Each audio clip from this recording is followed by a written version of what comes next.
So imagine stumbling upon a creature so huge it could dwarf even the largest known marine animals today. Scientists discovered the fossils of this beast on England's coast and believe it once ruled the waves.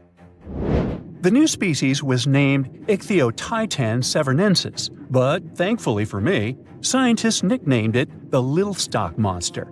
Its estimated lengths range from 72 to 85 feet long, almost as big as a blue whale. Megalodon can't even compare to this. It was only about 60 feet long. And what's crazy is that this fossil we found wasn't even an adult, so who knows what their actual size was. The first piece of the Little Stock Monster was discovered in 2016 in the Westbury Formation. Researchers found a 3-foot-long jaw part that belonged to an unknown species.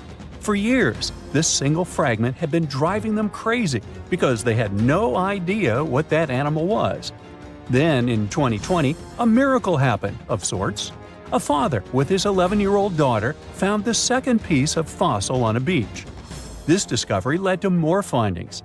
Finally, in 2022, the last piece of the literal jaw puzzle was found, buried along the Somerset coast.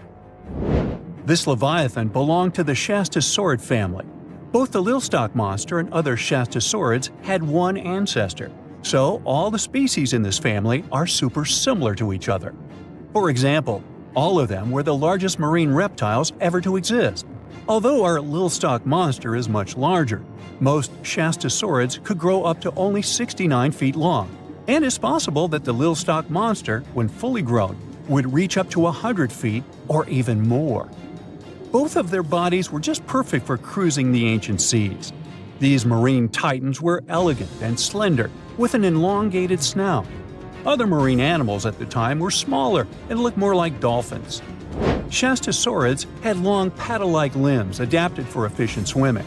Their skulls show large eye sockets, which means they had excellent vision. If you were in the ocean, no matter what time it was or where you were hiding, they could spot you. They were also incredibly fast and could dive to great depths. Of course, all these things made them the most terrifying predators. They ate pretty much everything, including fish and squid, and you if you were there. They probably captured their prey like whales, opened their huge mouths, and literally sucked the fish in. What made the Little Stock Monster especially scary is that it wins in the jaw competition. For other Shastasaurids, their jaws were a bit weaker, so they hunted smaller fish, kind of like today's orcas. They required vast amounts of food. This shows us that the Earth's Triassic oceans had rich, productive food webs. But the Little Stock Monster has this unique feature. It could open its jaw almost 90 degrees upwards. It also had tons of powerful muscles around. Its jaws were horrifyingly strong. So while others were hunting some squids, the Little Stock Monster probably hunted large fish and even other marine reptiles. Fossils of Shastasaurids have been found everywhere in the world, from North America to Asia.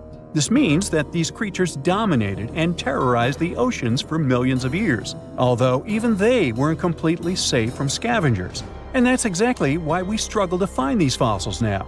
Scavengers didn't leave any remnants of them. So, while we have some fossils of this marine family, they mostly remain a mystery for us. They lived in the oceans about 200 million years ago, in the late Triassic period. The Earth looked completely different back then. All continents were united in one Pangaea, a huge landmass. Some parts of this supercontinent were covered with lush conifer forests, while others were dry deserts and open prairies.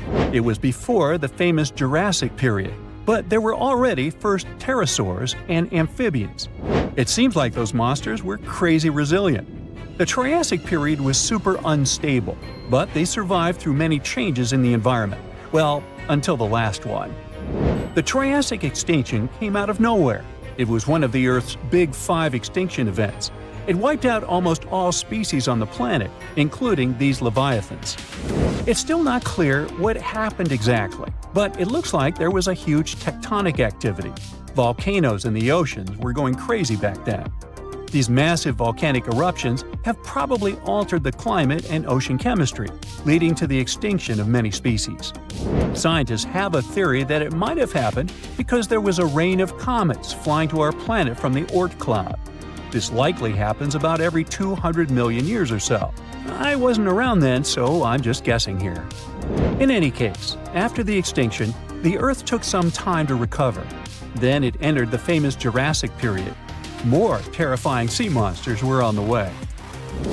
One of them left us a colossal skull. This fossil is 150 million years old, and it also belonged to a sea beast from Jurassic times. They called it the shipwrecks. The name is very fitting. This monster could have broken a car in half with one bite.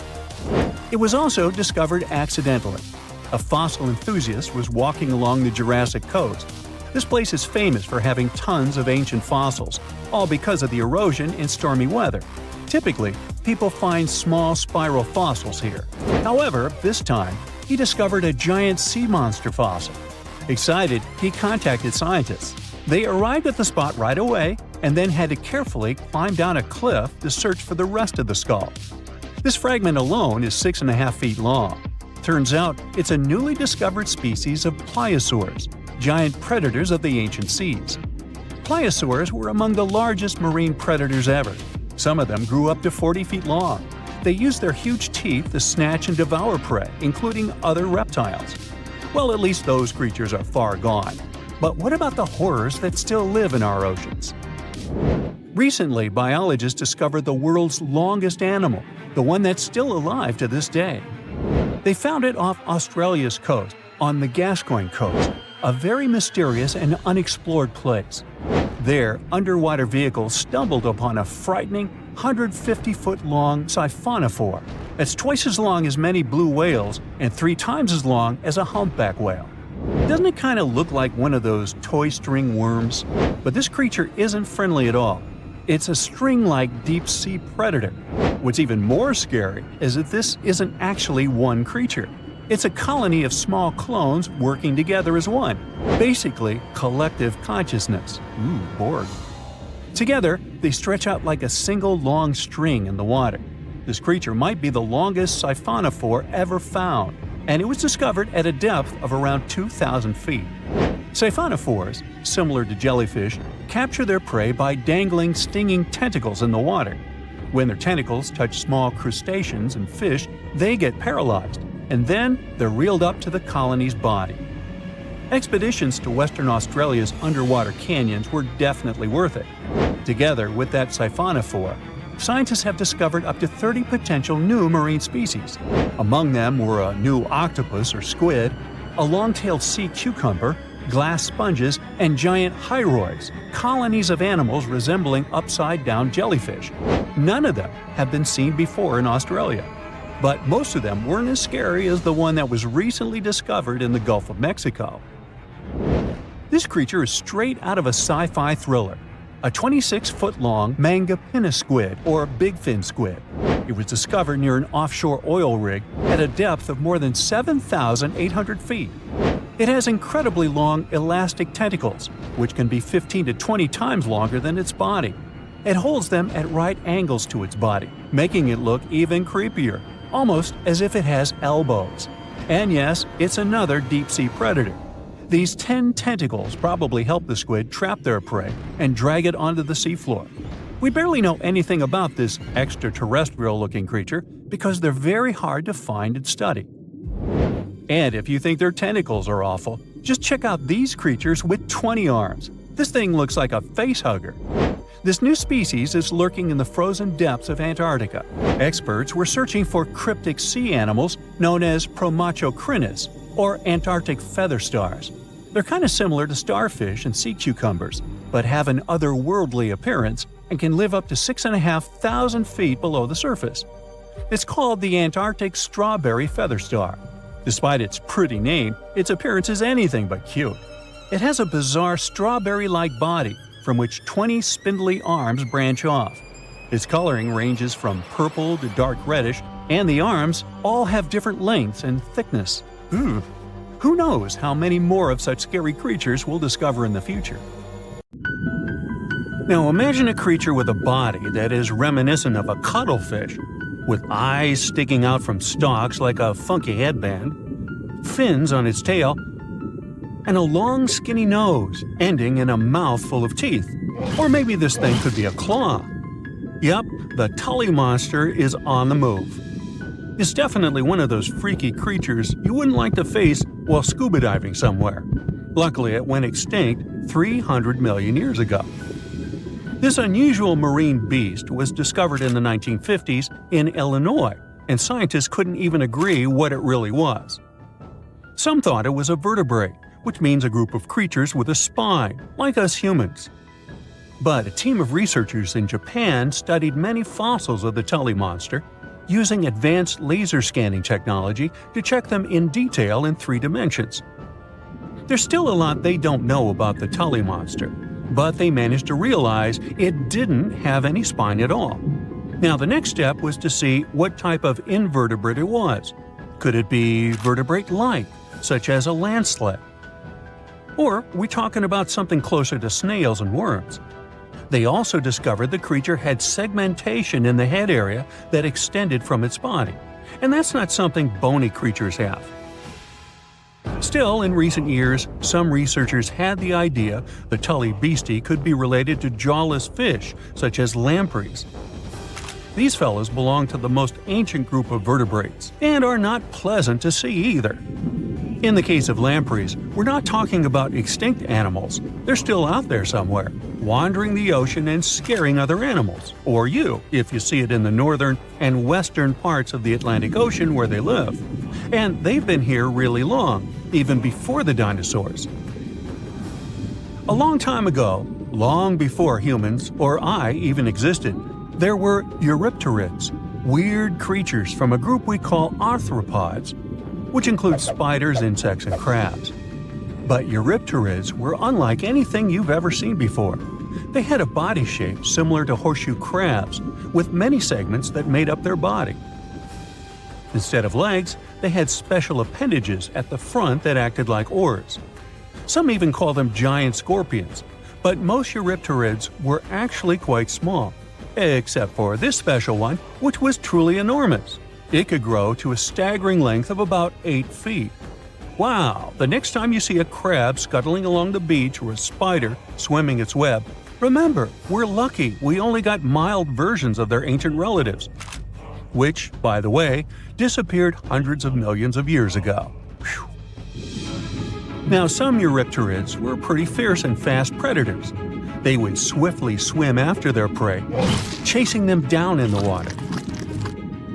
Others were more like scavengers, living on the bottom and feeding on whatever they could find along the way. They had a taste for the leftovers, like some sort of cleanup crew of the ancient oceans.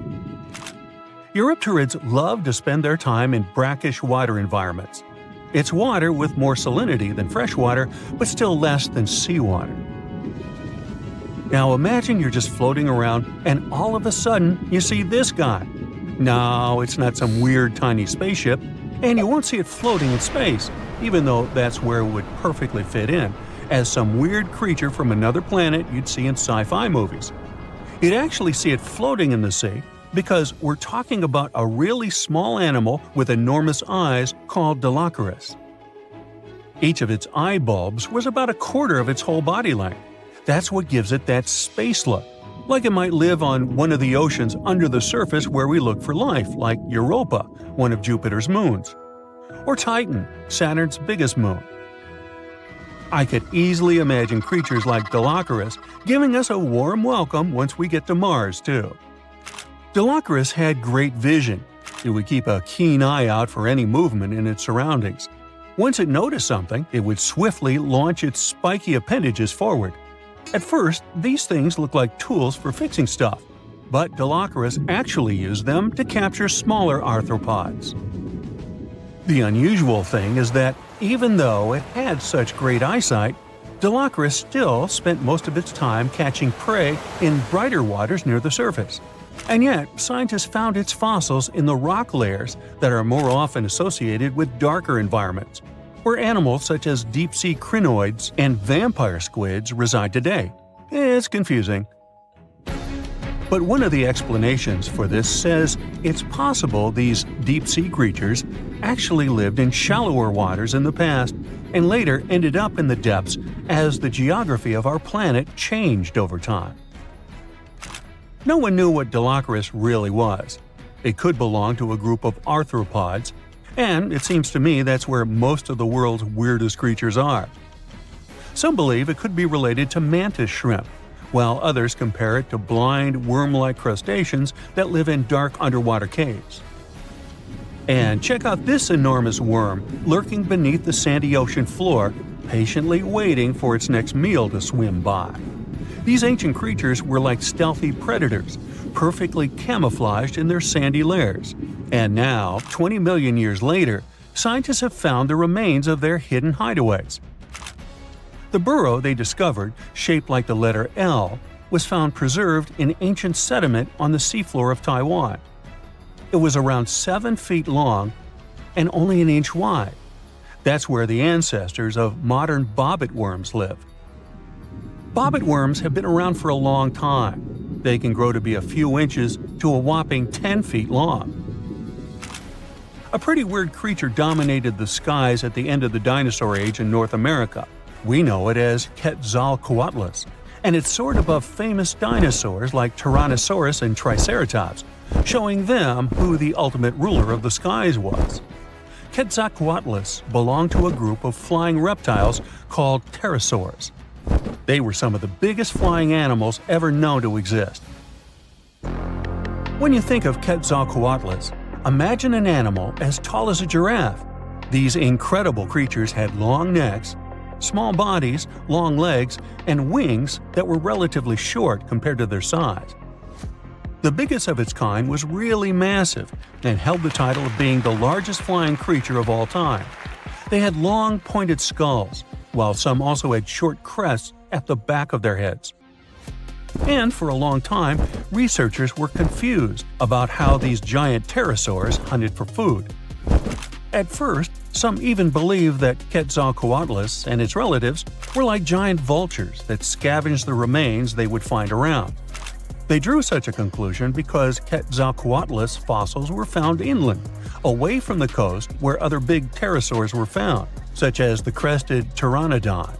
Plus, many thought these fellas were skilled at skimming, which means lurking over freshwater systems and catching fish.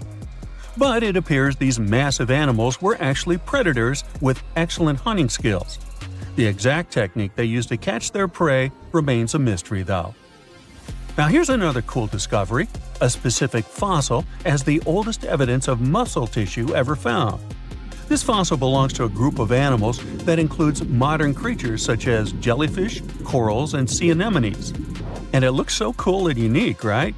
It has bundles of fibers arranged in a four-fold symmetrical pattern, similar to what we see in Nedardians today. This arrangement is different from any other fossil from that period.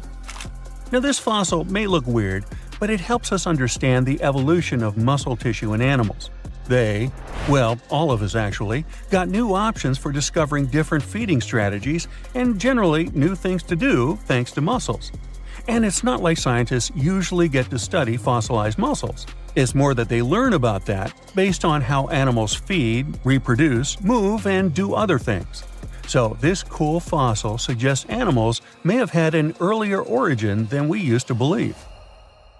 In the past 30 years, scientists have made an incredible discovery of a new creature living deep beneath the surface of the ocean. And the name of the creature is the harp sponge. Now, if you're wondering why it took so long to come across this animal, then I might have the answer. These creatures typically hang out at a depth of roughly 11,100 feet beneath the ocean's waves. This sponge species was first discovered off the coast of California thanks to a robot that was sturdy enough to explore those crazy depths the ocean has to offer. This is no doubt an area of the planet where even the most benign-looking creatures can be potentially dangerous. But even scientists were surprised to find that this creature was more than just a sponge. Now, this might seem obvious, but the harp sponge got its name because its basic structure, referred to as a vein, is the same shape as a harp. Each vein is made up of a horizontal branch supporting several parallel vertical branches. But don't let the harp sponge's fanciful and amusing appearance or its non-intimidating name fool you. Yeah, the harp sponge is very much a deep-sea hunter. It has a unique ability to capture and envelop small animals using its rhizoids, short, thin fibers. With their help, the harp sponge clings on to the soft muddy bottom and catches tiny creatures that get swept into its branches by deep-sea currents. Uh-oh. Other sponge creatures often feed by pulling bacteria and bits of organic matter from the seawater and filtering them through their bodies. But not our harp sponge. Instead, it snatches its future meal with minuscule barbed hooks that cover each of the harp sponge's branches. Now, harp sponges prefer tiny crustaceans like crabs, crayfish, shrimps, and prawns. Once the harp sponge has one of them in its clutches, it envelops the animal in a thin membrane before slowly beginning to digest it. So, pal, what's eating you? Oh, Harpo? Too bad. Researchers believe that harp sponges use this method of feeding because there aren't enough nutrients that deep down. This makes traditional filter feeding less effective. Research has shown that the creature is still in the process of evolving. Early harp sponges researchers found only had 2 veins, but later scientists discovered other harp sponges that had 6 veins.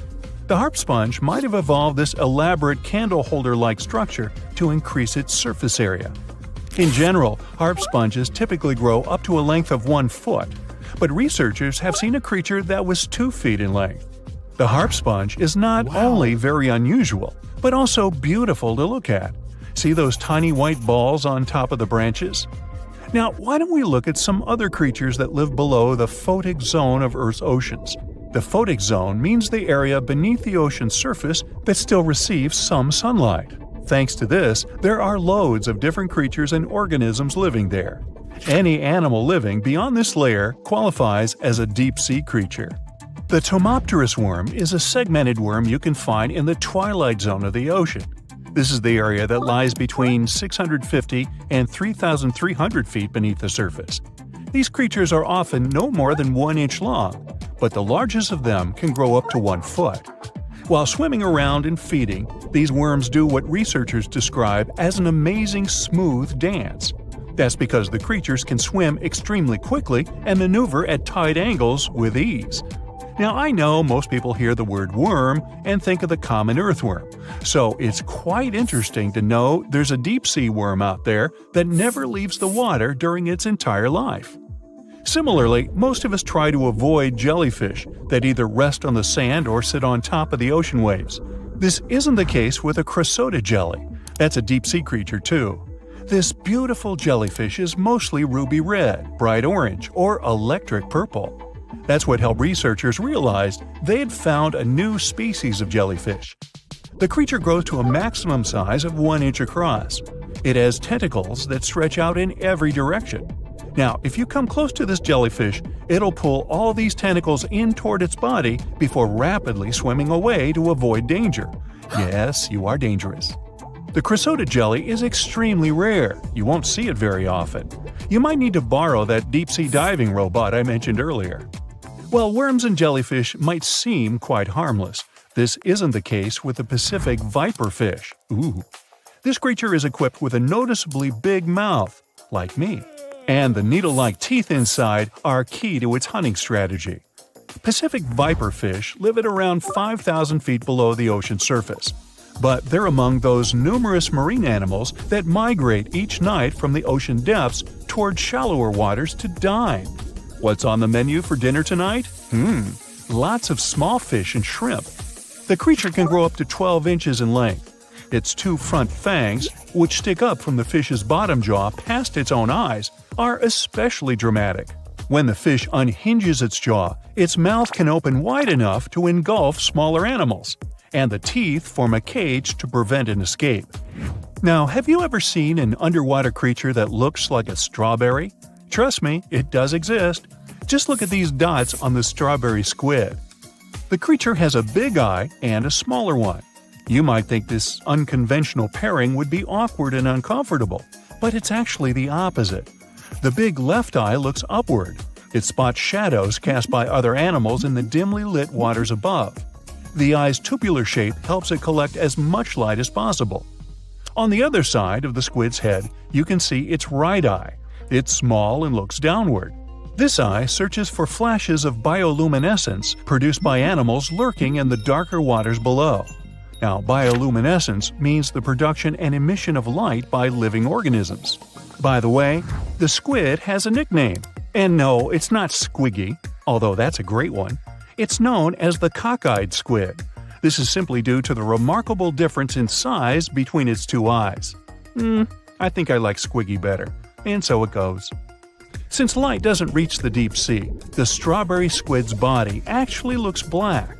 This helps the creature hide from enemies, such as sharks and dolphins. In general, the strawberry squid grows to a length of 5 inches. It typically lives around 3,000 feet below the surface, but floats to shallower waters at night. Now, the feather star is a marine creature without a backbone, but with feather-like arms that radiate from the center of its body. These creatures first appeared around 200 million years ago.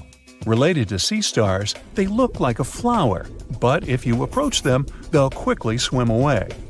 But not all feather stars can swim. Many species can only crawl along the bottom of the seafloor. Like some of the other deep-sea creatures we've looked at, the feather star can adapt to its surroundings. It has a creepy ability to shed its arms, the same way some lizards can shed their tails. This also helps them escape from their enemies.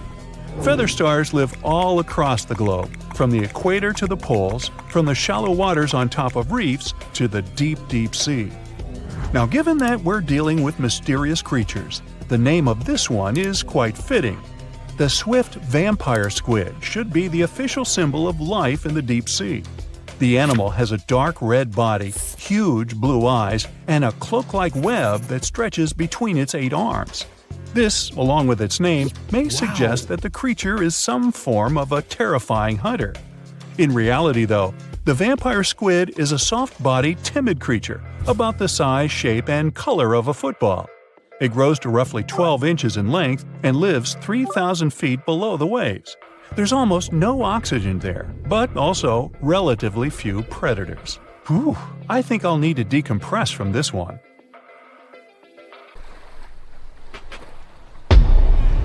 Many terrifying animals live deep beyond the waves, like this vampire squid living 3,000 feet below the surface in almost complete darkness. This animal has a cloak, like a vampire's. That's why it's called the vampire squid. Deep down at the bottom, it can't use ink to defend itself.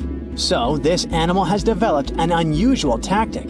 It glows slightly to scare away predators. If this tactic fails, the vampire squid can turn its body inside out, revealing tiny spikes. When you translate its scientific name, Vampiroteuthis infernalis, it literally means vampire squid from the nether. Despite its terrifying looks, it's a harmless ocean animal. This previous creature was not from space, but this object definitely is. Before Elon Musk found a way to reuse rockets, NASA would simply drop old ones after launching astronauts into space, most of the time in the ocean or deserts. In 2012, Jeff Bezos launched a mission to find the Apollo 11 rocket. They found it by using sonar, but it was in terrible condition. It was sitting on the bottom of the ocean, not far from the predicted site. They were able to rescue the engine and reconstruct 2 of them. The most famous lost city is Atlantis, but sadly, we still haven't discovered it. However, Heraklion was also just a myth until one British pilot saw something that looked like a city while flying over the Mediterranean Sea. He reported it, and 60 years later, a group of divers went there. They were shocked when they found an entire city underwater. It was loaded with artifacts that could tell us a lot about the history of the place. Now it's one of the best underwater archaeological sites in the world. It's believed that the rising sea caused the whole city to go underwater. The Titanic sank in 1912. The wreck was claimed to be officially discovered 74 years later. In reality, though, a fisherman found the Titanic 8 years earlier while fishing in the Atlantic Ocean. He was pulling out his net when he spotted a head stuck in it. Luckily, it was just a doll's head. Years later, after the fisher had passed away, his son sold the doll to a doll collector. She did a lot of digging and research on every person who had a porcelain toy on the Titanic. She found the owner of the doll. Ava Hart was on the Titanic and had a doll with her. Ava survived the catastrophe by a miracle, but her toy didn't. Hart even wrote about the doll in her journal, and every detail matched the toy found by the fisherman. The tripod fish lives deep in the abyssal zone, around 20,000 feet below the surface. It's adapted to such immense depths and uses its tripod fins to stay still on the bottom. This creature doesn't have big eyes, but even if it did, these eyes would be useless in the darkness. Instead, the tripod fish uses its fins like antennas to detect any movement in the water. This creature doesn't have much luck when it comes to its love life, so it had to develop unique tactics to reproduce. One fish can be both male and female. The next bizarre creature is the lizardfish. It has tons of razor-sharp teeth, a huge mouth, and really big eyes, which it uses for hunting. All this makes the animal look freaky. The lizardfish lives at depths of around 11,000 feet in the midnight zone, where there is zero light. This freak of nature basically eats everything it can fit inside its mouth, from small fish to other lizardfish. On the other hand, when they see other reptile fish, they probably fall in love instead, because finding mates at those depths is not an easy task. Like the tripod fish, the lizardfish can be both male and female at the same time. When you think of a river, you usually picture it on land. Still, nature is quite unpredictable, and it created a river flowing under the ocean in California. It's running at a depth of around 2 miles. This river has everything that an ordinary river has: sunken logs, trees, and rocks. And despite its uniqueness, it's not the only one in the world. There are also others in the Amazon and Greenland. A terrifying creature was discovered near Angola's coast by a remote operating vehicle. It looks like it doesn't have a head or a body. It was sitting at a depth of around 4,350 feet below the surface. After doing research, scientists concluded it wasn't anything from a sci-fi movie, it was just a cluster of siphonophores stuck together. In 2015, some random guy was diving in Caesarea, and something shiny caught his eye. He reached out, grabbed it, and realized it was a gold coin. After that, he examined the bottom and found out that there were many more. He reported the incident to the local authorities, and they concluded that he had found Arabic treasure. The coins were made of solid 24-karat gold and were a few thousand years old, but due to the perfect salinity and temperature, they looked brand new. The coins belonged to a ship carrying cargo. It was caught up in a storm and unfortunately sank. One of the weirdest things ever discovered was found in the Baltic Sea. It's an anomaly that looks as if it was created by a different civilization. It was discovered by Swedish researchers, and they basically had no idea what it was. They had to ask tons of other scientists for their opinions. When you look at this formation from above, it's 200 feet long and looks exactly like a fallen spaceship. It's hard to believe that it's a natural formation. But, spoiler alert, it's totally made by nature because the Baltic Sea has gone through many erosions throughout history. Most likely, the bizarre formation is the result of these processes. A group of divers in Madagascar were shocked when they found this 7-foot monstrosity of a knife on the seafloor. The speculation started immediately, and many said that the knife was from some giants that had fought megalodons and lived on Earth thousands and thousands of years ago. That could make a nice story, but the knife is most likely a movie prop that was lost at sea. One of the ocean's most bizarre animals is the frilled shark. It's believed that this fish is the reason for all those sea serpent stories that sea explorers of the past wrote about. These animals live pretty deep in the ocean, but sometimes they can be seen in shallow waters. It's super rare, but possible. The frilled shark has a big mouth sporting around 300 teeth. It also has a long body that looks like a lizard's, and it is truly a unique species of shark. Its prey can be half of its size because this shark's stomach is like that of a snake, and it can swallow huge fish or crustaceans. Spotting a few worms in your garden is no big deal, but after seeing a 26-foot-long one in the ocean, you will make your wetsuit a little wetter. This worm is super rare, and it's completely harmless to humans. It's actually not a giant worm. It's a cluster of zooids that are stuck together in a worm-shaped formation. They usually only eat plankton, bacteria, and other tiny things that can be found in the ocean. Probably the scariest thing in the ocean that is 100% real is the magna pinna, which can be found at crazy depths of 20,000 feet below the surface. This monster looks like an underwater Slender Man, but it's just a squid with really long tentacles that can reach a terrifying size of 8 feet. This guy has only been seen a few times, and basically, we don't know much about this creature so far.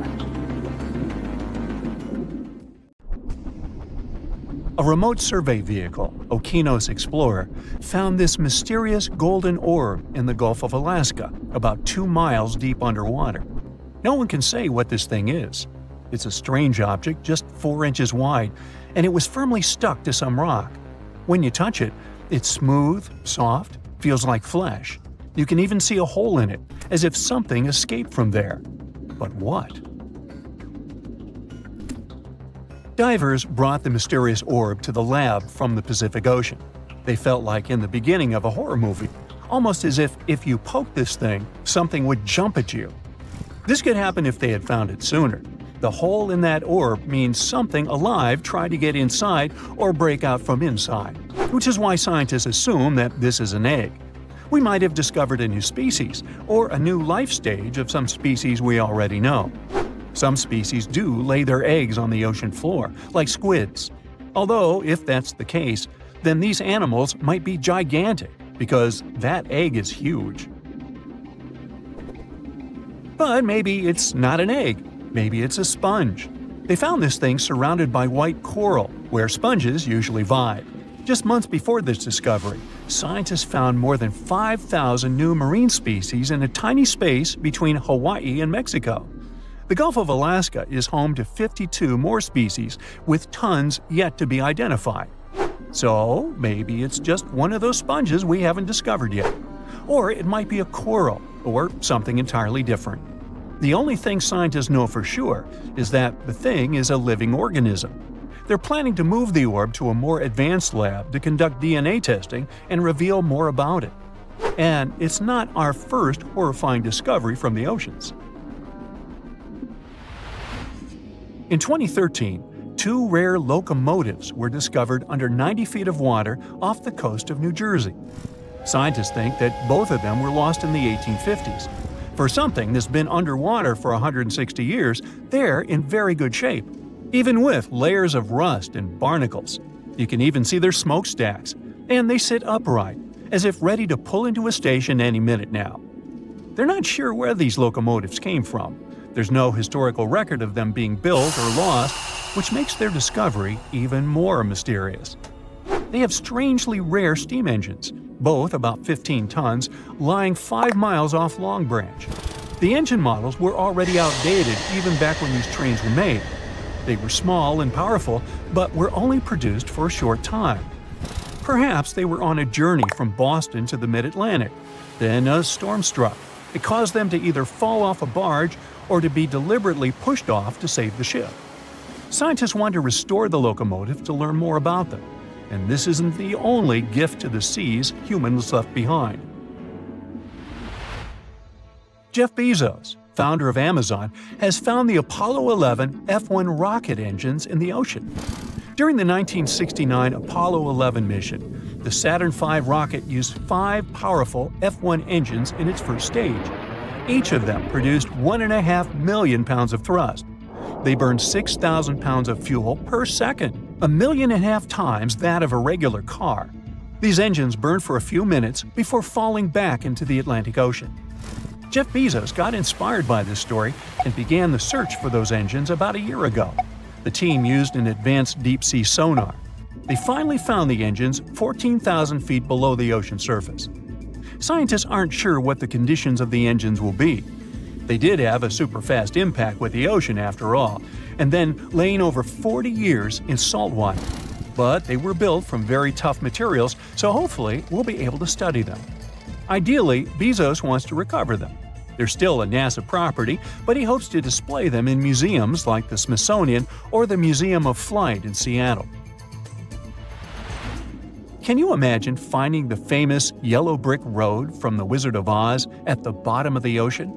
This thing looks like a man-made road, but believe it or not, it's a natural volcanic structure. Divers were exploring underwater volcanic mountains called seamounts in Hawaii. They wanted to investigate a split in the Seamount Trail. They live-streamed their journey and suddenly stumbled upon something fascinating, a pattern of cracks in the seabed that looks like a brick road. They used a robotic arm to pick up the rocks. The rocks had distinct rectangular blocks separated by straight lines and right angles. Someone joked that it might be a road to Atlantis, and another called it a yellow brick road, hence the name. But after some study, scientists discovered that this dry lake bed was made by super-energetic ancient volcanic eruptions. This is actually fractured hyaloclastite rock. Since the volcanoes were going crazy, they heated up and cooled down repeatedly until they created this unique cobbled pattern. On June 20, 2011, the OceanX diving team discovered something extremely weird. They were searching for treasure in the northern Baltic Sea in the Gulf of Bothnia. Instead, they found an anomaly. The thing, dubbed the Baltic Sea anomaly, logically, looked very weird and unnatural. The anomaly is almost 200 feet wide. It looks like a mushroom, rising about 10 to 13 feet from the seabed. It also has a huge disc shape, twice the size of a football field. The main part of the anomaly has straight edges and box-like structures. The top has cracks filled with some unknown black material, and it's not made of metal. The object lies about 300 feet deep in the Gulf's waters. The main mystery is why it's there. This discovery did create buzz in mass media. Some people started saying that it might be a sunken extraterrestrial ship, the remains of Atlantis, or a portal to another world. These claims got even more support when we found weird pavement-like platforms surrounding the object. It kind of looks like a staircase. And on top of that, explorers reported that their electrical equipment, like sonar instruments and satellite phones, malfunctioned near the thing. And it's not even some random reports. Researchers from different institutes said that as well. But scientists think that this is most likely a natural geological formation, even if it doesn't look like it. Although they can't really explain what that formation is supposed to be. They have many theories. It could be linked to human evolution, a glacial deposit from the Ice Age, a result of volcanic activity, and so on. Maybe it's even the remnants of an asteroid that landed on the seafloor thousands of years ago. But none of these theories explain why electronic equipment stops working near it. Who knows? Maybe we'll learn the truth someday. But how about technologies that came to us from the distant past? This strange thing is often called the first known analog computer. It's called the Antikythera mechanism. We discovered the mechanisms in 1901 near the Greek island of Antikythera. It might be from around 87 BCE. They found it in a shipwreck, in incredibly good shape for being so old. The thing was super complex. Machines of similar complexity didn't appear anywhere in the world until the 14th century. There was also a mysterious lump. When they separated into multiple fragments, they found inscriptions inside. They were hard to read because of all the corrosion, but when they deciphered it with X-ray, they discovered that these were the instructions, telling how exactly to use it. Wow, what a gift to archaeologists! So, it turns out the mechanism was made to predict astronomical positions and eclipses decades ahead. Ancient scientists used this computer to track the 4-year cycle of athletic games, similar to the ancient Olympics. The mechanism had a very intricate structure of 37 bronze gears that tracked the movements of celestial objects. But at least here, we know that these things were made by humans, right? Wow, look at this cute little cookie cutter. At first glance, it looks like an oversized anchovy, but in reality, it's an undersized shark. This shark never grows bigger than 18 to 20 inches, but it doesn't make it less dangerous than its peers. They got their sweet cookie name because they have a unique feeding strategy. They bite off small chunks from much larger animals and get away with it. These little guys live deep down in the water column, making them quite mysterious and hard to study. We don't know exactly where they hang out, but they've been spotted all over the world, especially in tropical and temperate areas. The cookie cutter shark is a total parasite. It feeds off larger animals while keeping them alive. It uses its sharp upper teeth to latch onto the skin of bigger sharks, fish, or even marine mammals. Then, with its strong lower teeth, it scoops out a mouth-sized chunk of flesh or blubber. Ow! So watch out, because even big predators like bluefin tuna, great white sharks, and spinner dolphins can end up with scars from these little sharks. Now, there's one crazy story about a cookie cutter shark biting a person. Picture this: a long-distance athlete swimming between islands in Hawaii at night, surrounded by boats with bright lights attracting prey. Yep, that swimmer got a nasty bite on the calf, leaving a gnarly scar, but luckily no permanent damage. Lesson learned: don't mess with cookie cutter sharks during their feeding frenzy. To hunt like this, they have a well-equipped mouth. The mouth itself is like a short line that goes across, surrounded by these big fleshy lips that can suck stuff up. It's got a bunch of tooth rows in its jaws, like 30 to 37 in the top and 25 to 31 in the bottom, and they increase as it gets bigger. The upper teeth are small and narrow, standing up straight with a single smooth, pointy bit. The lower teeth, on the other hand, are way bigger and wider, almost like knives, and they interlock to make a saw-like cutting edge. Just like any other shark, cookie cutters lose their teeth throughout their lives. But here's where they're different: they swallow their lost teeth. Some scientists think they do this because they live in nutrient-poor deep waters and want to recycle important tooth-building materials, like calcium. That's a brand new approach to diet supplements, huh?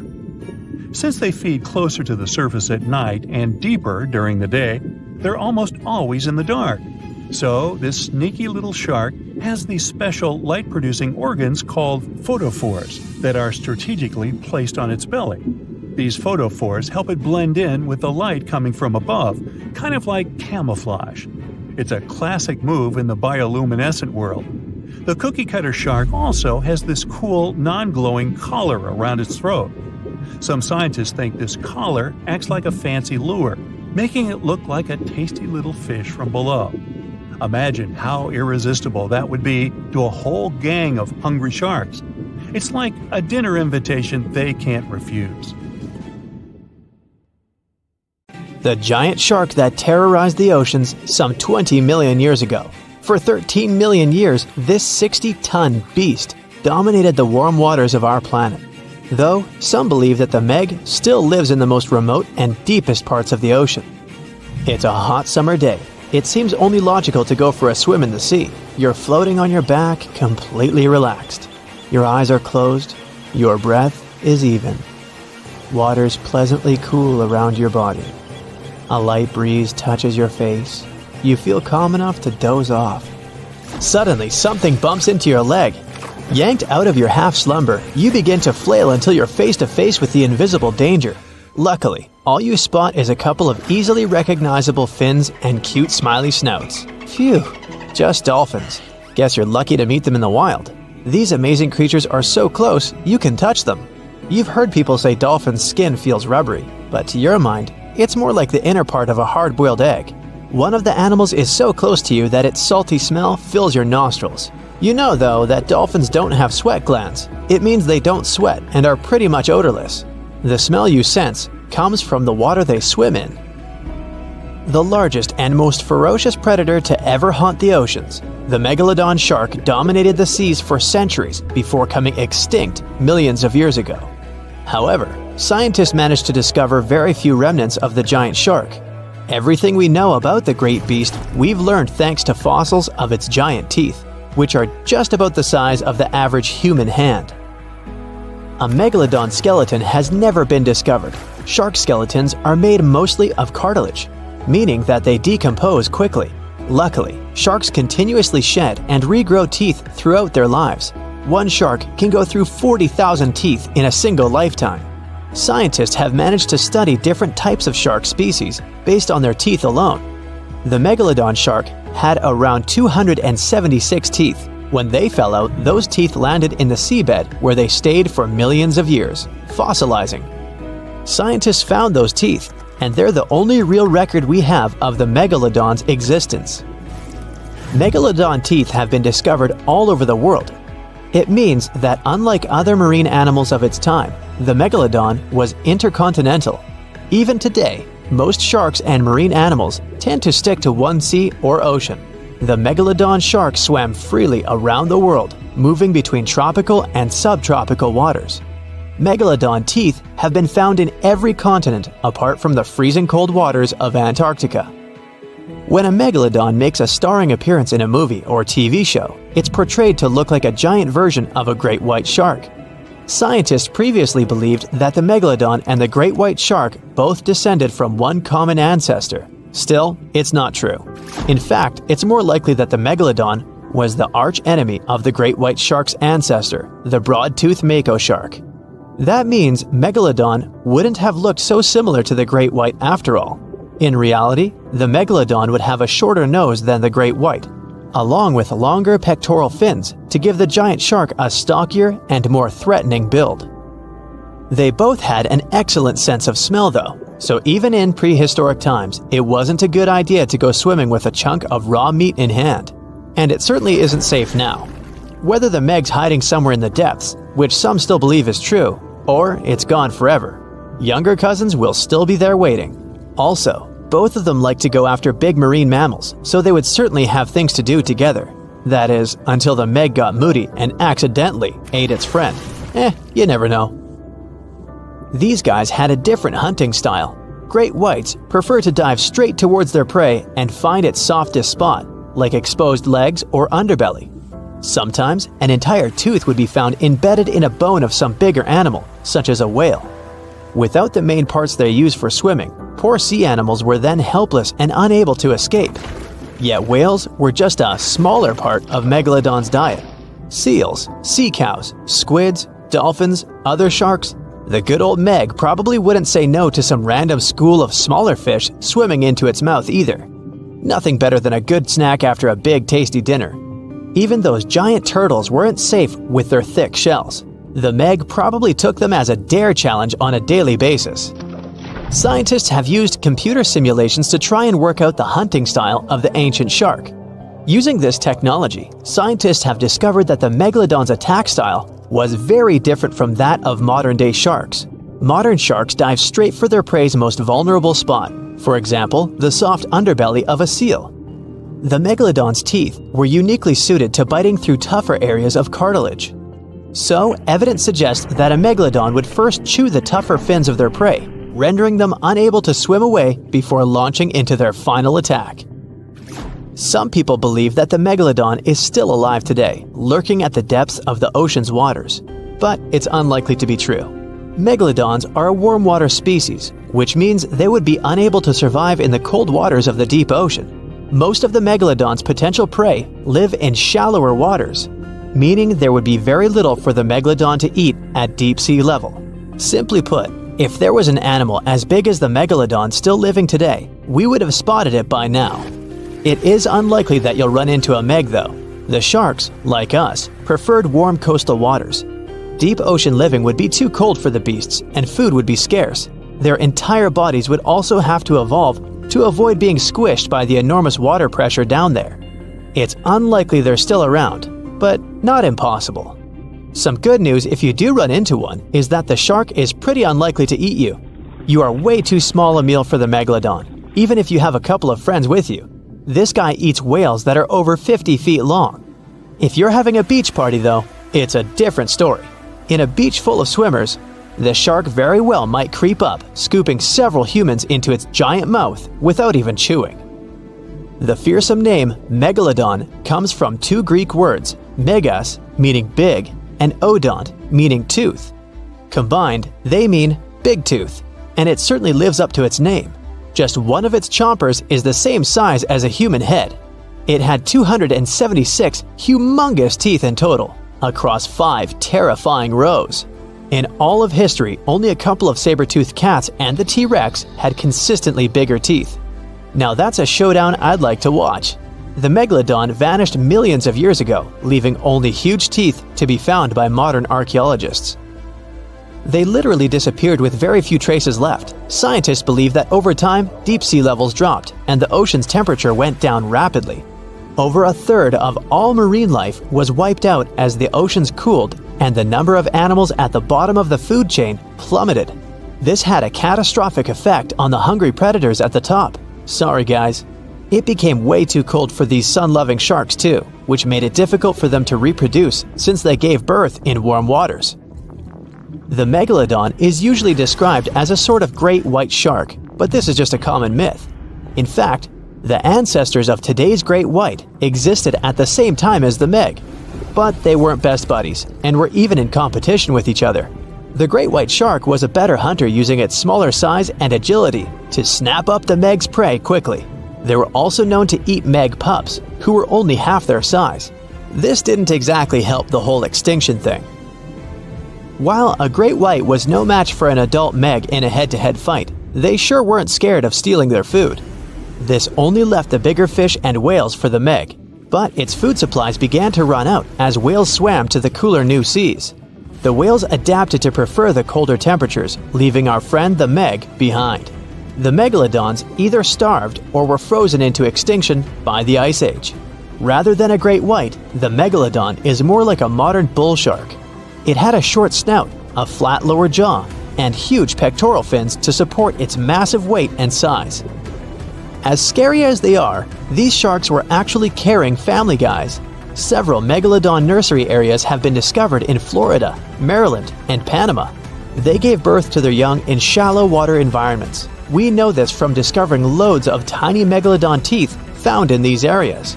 I wonder if they had nannies too. Tonight, the biggest and fiercest shark in history will face the blue, a mysterious creature from the ocean depths. The fight takes place far out at sea, so people are not in danger. But if Megalodon loses, the life of all mankind may be at risk. But first, let's get to know our opponents better. Megalodon was an ancient marine predator, a giant shark feared by all aquatic life for millions of years. Megalodon had no competitors in the oceans. It was at the top of the food chain. Current sea inhabitants don't even realize how lucky they are because this monster went extinct about 3 million years ago. Although people can't know for sure if it's really gone. The ocean is only 5% explored. It's possible that somewhere in the depths, Megalodon still terrifies all the fish. And today, the colossal shark will fight against a worthy opponent, the blue. Technically, that's just the name of the sound that oceanographers recorded in 1997. The creature that made it could be called a sea monster, a kraken, a beast from the deep. No one knows how it looks, but we can guess its size. This ultra-low frequency blue was so powerful that it could be heard by special sensors 3,000 miles away. If you were in New York, you could listen to the sound from Los Angeles. But the sound was deep underwater, where the audibility is actually much worse. A creature that can make such a sound could be dozens of times bigger than a blue whale, the largest animal living in the world. Interestingly, the source of the sound is located near the most remote place on Earth, Point Nemo. It's located more than 1,000 miles off the coast of the 3 nearest islands. This place is one of the most poorly studied on our planet. Point Nemo is used by many companies as a space garbage dump because of the long distance from land. Every year, satellites fall there. But the worst thing is that the coordinates of the fictional ancient city of R'lyeh are near Point Nemo. That city was described in the books of author H.P. Lovecraft. Among the ruins of R'lyeh, the monster Cthulhu lives. Yeah, it sounds nothing like it looks. Hey, neither do I. Hey Cthulhu, buy a vowel, will ya? Man, it's like a cat walked across the keyboard and there's your name. This is an entirely fictional creature, but many people think it could be the source of the bloop. The chances of the megalodon winning are small because Cthulhu is a demigod. It has arms and legs, wings, and a head resembling a colossal octopus or clam with dozens of long tentacles. It's impossible to determine Cthulhu's size, but if you believe the records of writers and drawings, its size can reach up to 300 feet in height. The megalodon is 5 times smaller at about 60 feet, or slightly less than one subway car. Ooh, a nice lunch for a monster shark. The shark weighs about 100 tons, like 2 tanks. The weight of Cthulhu is also unknown, but we can say with confidence that it can easily lift 2 tanks with its hands. But Cthulhu can change its size and shape at will. It can be anybody from the size of a human to the extent of a continent. Also, Cthulhu can spawn any number of limbs. But let's not stray too far into fantasy. Otherwise, Megalodon won't stand a chance to win. Let's say Cthulhu has a constant size. So, in size, Megalodon loses to its opponent. Cthulhu is an ancient wise being that is more than 1 million years old. It has secret knowledge and telepathy. Megalodon is primarily an animal that simply follows its instincts. One of the main advantages of any match is intelligence, so Cthulhu wins against the giant shark again. Lovecraft described Cthulhu sleeping for many millennia and waiting to awaken to start an apocalypse. Therefore, all people in the world are interested in a Megalodon victory. To support the shark, people send their ships to help. It's a bit unfair, but even now, Cthulhu wins. The monster can control people telepathically. It gives an order to every sailor's brain, and all the ships sail away from the battlefield. Oh, by the way, do you know what sea monsters prefer for lunch? Fish and ships! An oldie but a goodie. Meanwhile, as Cthulhu is distracted by the ships, Megalodon has a chance. There are 2 things in which the shark is superior to a demigod. The first is speed. Megalodon doesn't swim very fast, about 11 miles per hour.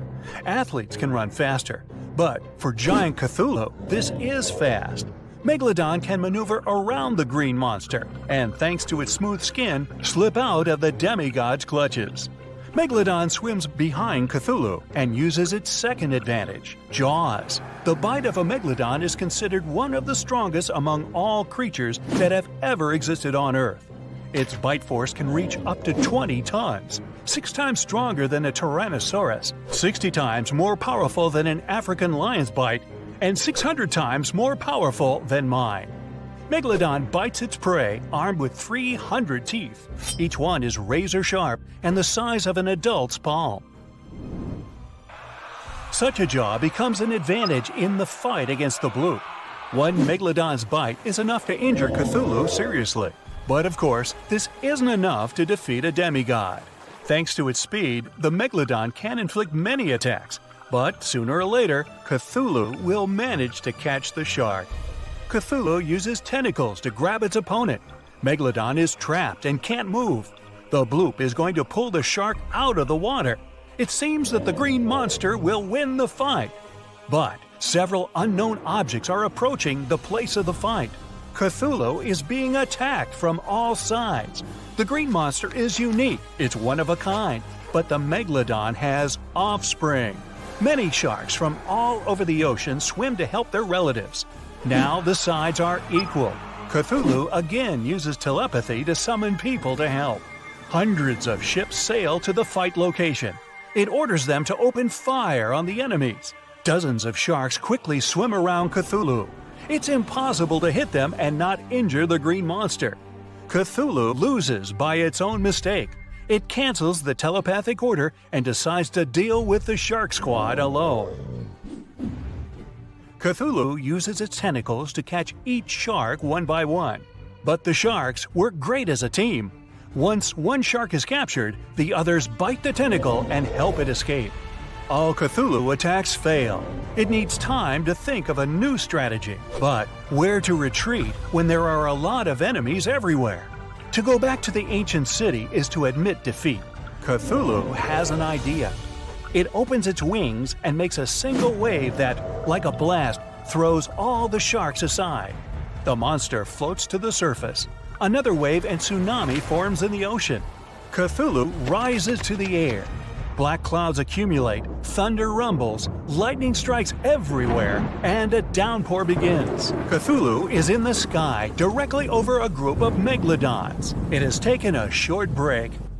And now the green monster is ready for another attack. A shrill whistle sounds above Cthulhu. A satellite's falling, cutting through the storm clouds. Then another one. Cthulhu is not prepared for an attack of space debris. It dives into the water and retreats once more into the ruins of the ancient city. Megalodon wins with the last of its strength. Fortunately, such a fight will never happen. Megalodon went extinct millions of years ago. There is 0.01% chance that this shark species is still alive. This is excellent news for Megalodon fans, though. You can find a million-year-old tooth of this creature in places all over the world where people gather to hunt this artifact. Professionals and tourists sell found teeth for a lot of money or keep them as a souvenir. As for the bloop, you can play the recording on the internet and learn that this is not Cthulhu or some kind of sea monster. The National Oceanic and Atmospheric Administration, NOAA, confirmed that the bloop is actually the sound of ice. When large icebergs crack and collapse, they generate powerful ultra-low frequency sounds. There are many records of famous ice earthquakes that had similarities to the bloop. The Loch Ness Monster is actually not from Scotland. Turns out, this real-life creature lived in the freezing waters of Antarctica about 70 million years ago. In 2019, researchers discovered fossils of a huge, prehistoric marine reptile that looked a lot like what people described as Nessie. This beast was terrifying, measuring up to 36 feet long with a massive giraffe-like neck. It also weighed around 15 tons, which is about the size of 3 elephants. Next up on our list of huge animals is a penguin. I know penguins aren't exactly what you'd call big, but scientists have just found what they think might be the biggest penguin ever. The Kumimamu fordyce.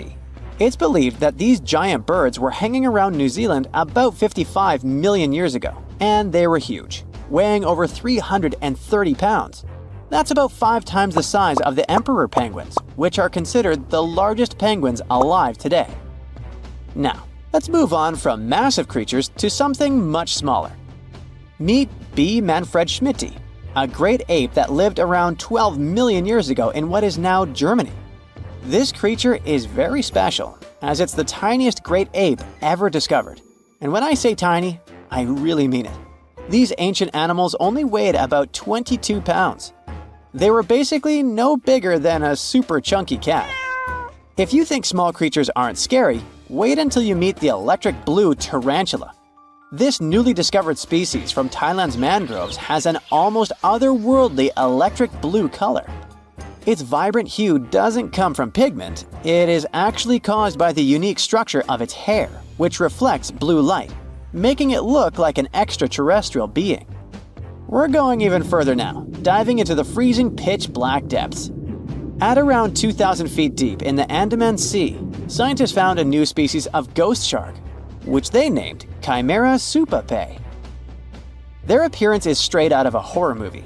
They have sleek, pale bodies, frills that look like feathers, and large, creepy eyes. These ghost sharks aren't actually sharks, but they are related, having diverged from their cousins about 400 million years ago. The good news is they're not too scary since they're only a bit bigger than a shoebox. Just when you think we can't find stranger creatures, we come across this ancient amphibian from Brazil. Scientifically known as K. rosei. This newly discovered giant crocodile-like creature lived during the Triassic period, over 240 million years ago. At nearly 10 feet long, it had a powerful jaw, resembling the modern-day alligator. This beast was definitely a survivor since it adapted to the most severe conditions ever seen on the planet. Last year, scientists were tracking the dense Amazon rainforest at night when they found some quirky orange spiders that looked like they were wearing black boots. The team soon discovered it was a new type of giant crab spider. And no, they don't look like crabs at all. They only got their name because, while perched on plants, these spiders spread their legs out to the sides, just like crabs. Do you know that some new species are named after celebrities? Hollywood icon Harrison Ford now has his very own snake, for example. Discovered in Peru, T. Harrison Fordy honors the actor famous for his role as Indiana Jones, an archaeologist with a notorious fear of snakes. Unlike the film's menacing serpents, this new snake species is quite modest in size, measuring about 16 inches long. We also have the Rampholion princei, a small new species of pygmy chameleon from Tanzania that was named after US rapper and poet Prince Iya. He received this honor because of his work raising awareness about global environmental issues. Another celebrity namesake is DiCaprio's snail-eating snake, which hangs out in the shrubs of Panama's forests. This S. irmelindi caprioi is about 15 inches long and spends its nights on palm fronds looking for snails and slugs. Its round eyes look like glowing coals that can be a bit scary, but overall, the creature is super chill. Even when it feels threatened, it doesn't bite. It just coils up around its head and gives off a really bad smell. Now something a bit more sinister. Meet Venomous tomhardii. Does that name ring a bell? Exactly. This new species of spider was named after Tom Hardy's portrayal of the infamous Marvel character Venom. And all because the black spots on the spider's abdomen reminded researchers of the famous anti-hero. Most spiders of this species were found in Australia at night, sitting in their elaborate webs in forested areas near the coast. When disturbed, these creepy crawlers often hide in silk-lined hollows in tree branches. We've also got something for the Lord of the Rings fans. In the vast and warm waters of the Amazon River, scientists have just discovered a new species of pacu. This fish is a relative of the terrifying piranha, with a plant-based diet and human-like teeth. It was named Myloplus sauron because of a bold vertical black mark on its side, which reminded researchers of the fiery eye symbol of the villain Sauron from Tolkien's epic saga. Wait, is that a tanned capybara or a wild dog? Well, actually, it's neither. This is a newly discovered dwarf deer. This tiny creature, about the size of a basset hound, scurries through the forests of Peru. The combo of large eyes, stocky body, and short legs makes this animal simply adorable. This cute little deer is the complete opposite of what we've got coming up next. This bizarre-looking creature is what we believe the beast of 5 teeth might have looked like. Its fossils, found in Chilean Patagonia, showed that it lived during the age of dinosaurs, about 72 million years ago. This finding is just another piece of evidence that mammals had been roaming around that part of South America much earlier than we thought. Moving from the forests of South America to the deserts of Australia, we come across a sand dragon lizard, known scientifically as Tenephorus tayacalpa. With its sandy color and long, lean body, this lizard looks like it could star in a Dune movie. Discovered last year, this sand dragon lizard blends in perfectly with the hot sands of the Great Victoria Desert in southern Australia. For over 10 years, a large-eyed creature managed to hide from scientists who ventured into the mountains of southwestern China. But not this time. In 2023, the group finally managed to take photos of 7 frogs that didn't match any known species. They're now known as Leishan odorous frogs, a species that grows to be about 2 inches long and has small bumps all over their grass-green bodies. Off the coast of Chile, we have recently found a seamount nearly 4 times as high as the Burj Khalifa. Underwater mountains are usually home to beautiful life forms, like sponge gardens and ancient corals.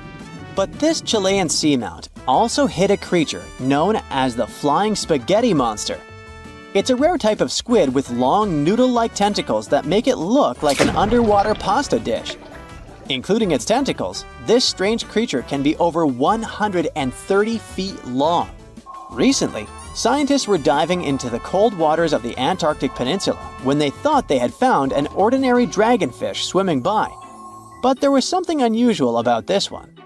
It turned out that this fish had two darker vertical stripes along its slender body.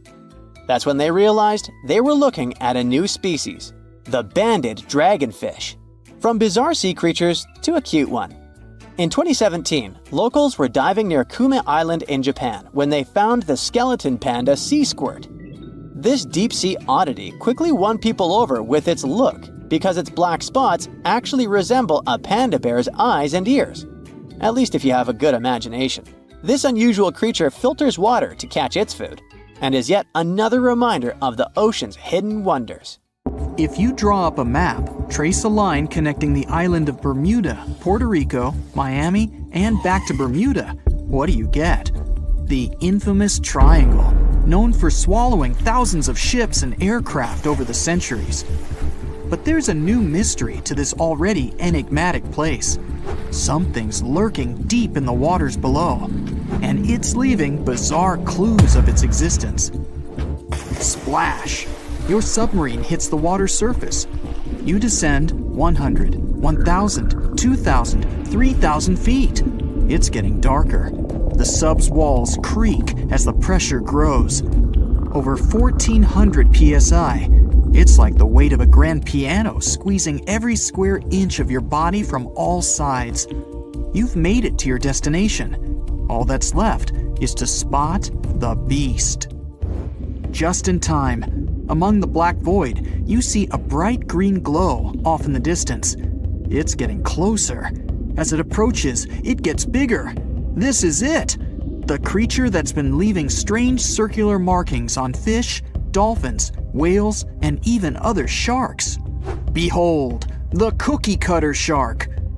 Don't let its size fool you. It may be no longer than a bowling pin, but this creature is a parasite. It attaches itself to other marine animals using its neatly arranged, serrated teeth. With one bite, it fills its belly, detaches, and goes on about its day. Its mobile snack also swims away with its life. The only evidence of this rendezvous, a cookie-shaped mark on its body. Don't assume you're safe in your submarine. These bold little guys have been known to go after subs too. You decide not to risk the shark punching a hole in the only thing keeping you from being squished to a pulp by the surrounding water. You journey on to meet other bizarre creatures lurking in the Bermuda Triangle. At twice the depth, you'll find the dragonfish. Unlike other deep water inhabitants, these things produce light in the infrared range. Blue and green is what other fish stick to. This gives the dragonfish a huge advantage. It provides itself with light that other marine dwellers just can't perceive. Things that want to eat the dragonfish can't detect this light, as well as the critters the dragonfish likes to feed on. A truly unique deep-sea dweller is the vampire squid. Neither vampire nor squid, or octopus, this thing is a unique species of its own. It has the largest eyes compared to body size of any animal on the entire planet. When the vampire squid feels threatened, it curls its arms up and around its body. Essentially, the thing turns itself inside out. Another animal to avoid down here is the terrifying bobbit worm. It buries itself in the seafloor, leaving a small part of its body out. It waits for dinner time with its pincer-like mouth parts open. What's on the menu? Other worms and fish that can be 7 times bigger than the bobbit. It uses its 5 antennas to sense when lunch is close enough to snap. In an instant, the worm launches forward and grabs its lunch with its mouth parts. It's not done yet. Once it's got its jaws locked onto its lunch, the worm injects it with venom and pulls it down into the burrow to feast. One of the deepest trenches in the Bermuda Triangle is the tongue of the ocean. This is also the secret breeding grounds of tiger sharks. You'll instantly recognize them thanks to those darker gray tiger stripes on their sides. They're the second largest predatory shark species after the great white. And with a big size comes a big appetite. Marine mammals, smaller sharks, stingrays, and green turtles are all on the menu. If you ever come face to face with a tiger shark, hopefully not, remember this: you can tell the fish's age by looking at its stripes. They fade over time, so the younger the shark, the more pronounced its stripes. There's plenty of zooplankton in the Bermuda Triangle. These are, usually, small organisms that are essential to the ocean's food chain. But get this, if nothing ate them and they were left to grow out of control, zooplankton would cover the entire world in layers and layers in just 4 months. Oh, and the largest type of zooplankton is the jellyfish. Jellyfish were around long before dinosaurs. You probably know your body is 60% water. A jellyfish is 95%. So if it gets washed onto the shore, after a few hours, most of its body just evaporates into the air. There's also a jellyfish that lives forever. The immortal jellyfish can revert itself back to its polyp stage and then grow again. Sounds like something from another planet, but it's no space jelly. Those do exist, by the way. Back in the 1990s, NASA raised jellyfish in space to see what zero gravity does to them. They were just fine living up there in the cosmos. When they came back down to Earth, though, they had trouble adjusting. The European eel hasn't been to space, but it is quite a globetrotter. It travels all the way from Europe to the Sargasso Sea, where the Bermuda Triangle is located. In the larval stage, it just drifts around the ocean for as long as 3 years sometimes. It's also the chameleon of the sea. Over the years, the European eel changes color, going from translucent to yellow to metallic silver. They're nocturnal and secretive, pretty much the ideal companion to have when you raid the fridge at midnight. A giant squid over half the length of a football field once washed up on a Florida beach. Researchers suspected this behemoth came from the Atlantic Ocean near the Bermuda Triangle. Giant squids are the longest invertebrates, meaning they have no backbone. They also have the biggest eyes on Earth, ever. They're as large as a soccer ball. Another creature found near the Bermuda Triangle is Sterer's cave shrimp. They were so good at keeping to themselves that no one knew these creatures even existed until 2011. Some female cave shrimps carry an impressive number of eggs along with them. Scientists discovered one female had around 2,000 eggs attached to her body. The Bermuda petrel is the national bird of, yes, you guessed it, Bermuda. It's the second rarest seabird on the planet. In fact, people thought it was extinct until 1951, when they spotted a few on the island. It has an eerie cry that'll send shivers down your spine.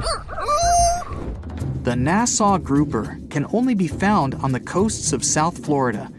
This fish lies in wait and ambushes its lunch of other fish, crabs, and lobsters.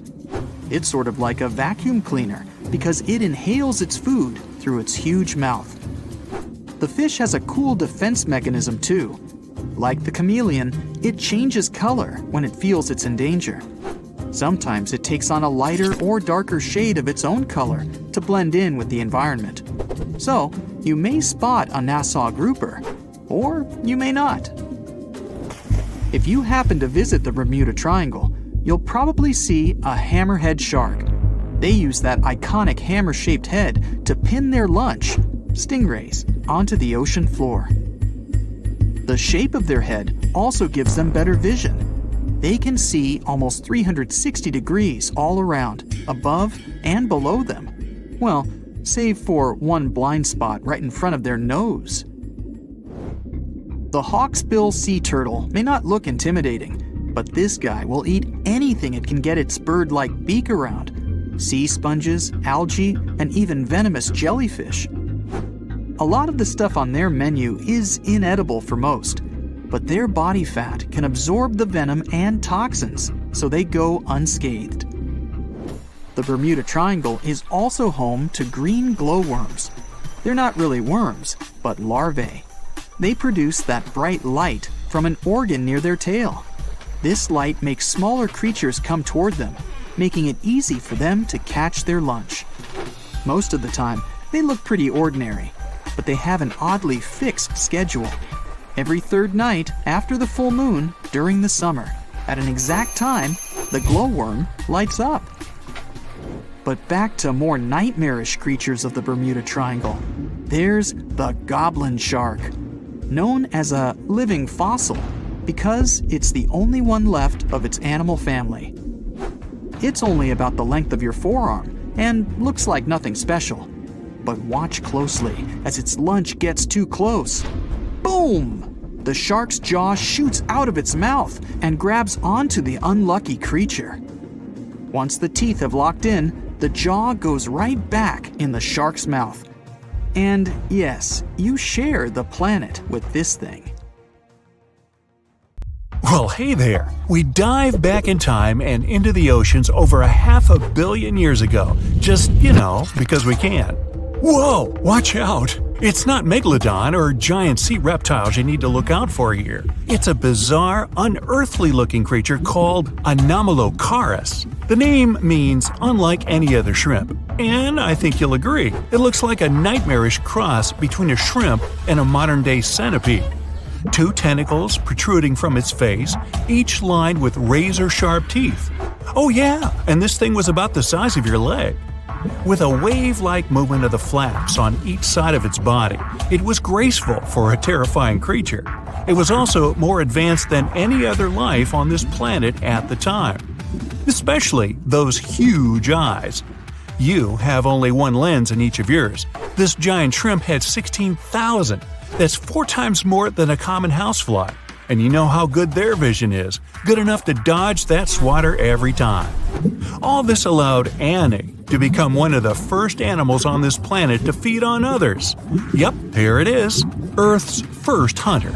Its favorite meal? Trilobites. Hey, try a bite. Those are the ancient ancestors of crabs. Some of their fossils have marks on them in the same shape as the monster shrimp's mouthparts. Terrors of the past like this got to be so giant thanks to more oxygen in the atmosphere. A perfect example of this, Meganeuropsis. Imagine a dragonfly. Now make it as big as a cat, and with a wingspan longer than your arm. Megan, the monster-sized dragonfly, could easily grab other insects or even small animals, and she ruled the air with quick movements. Back then, there were still no large birds or other airborne enemies for this behemoth bug, so it was safe and free to grow as large as this planet would allow. Piranhas of the past were also jumbo-sized. Mega piranha was about 3 times the size of the river terrors we have today. Its bite force was about the same as a tiger's, and those striped kitties bite down 2 times harder than lions.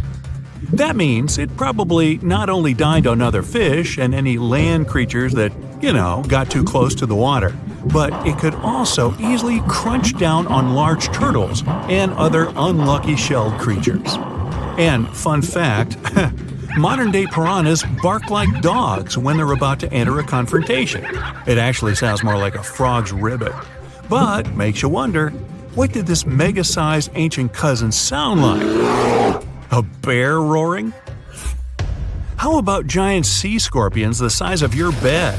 Go back about 460 million years, and you'd see them swimming under you. And watch out for that tail.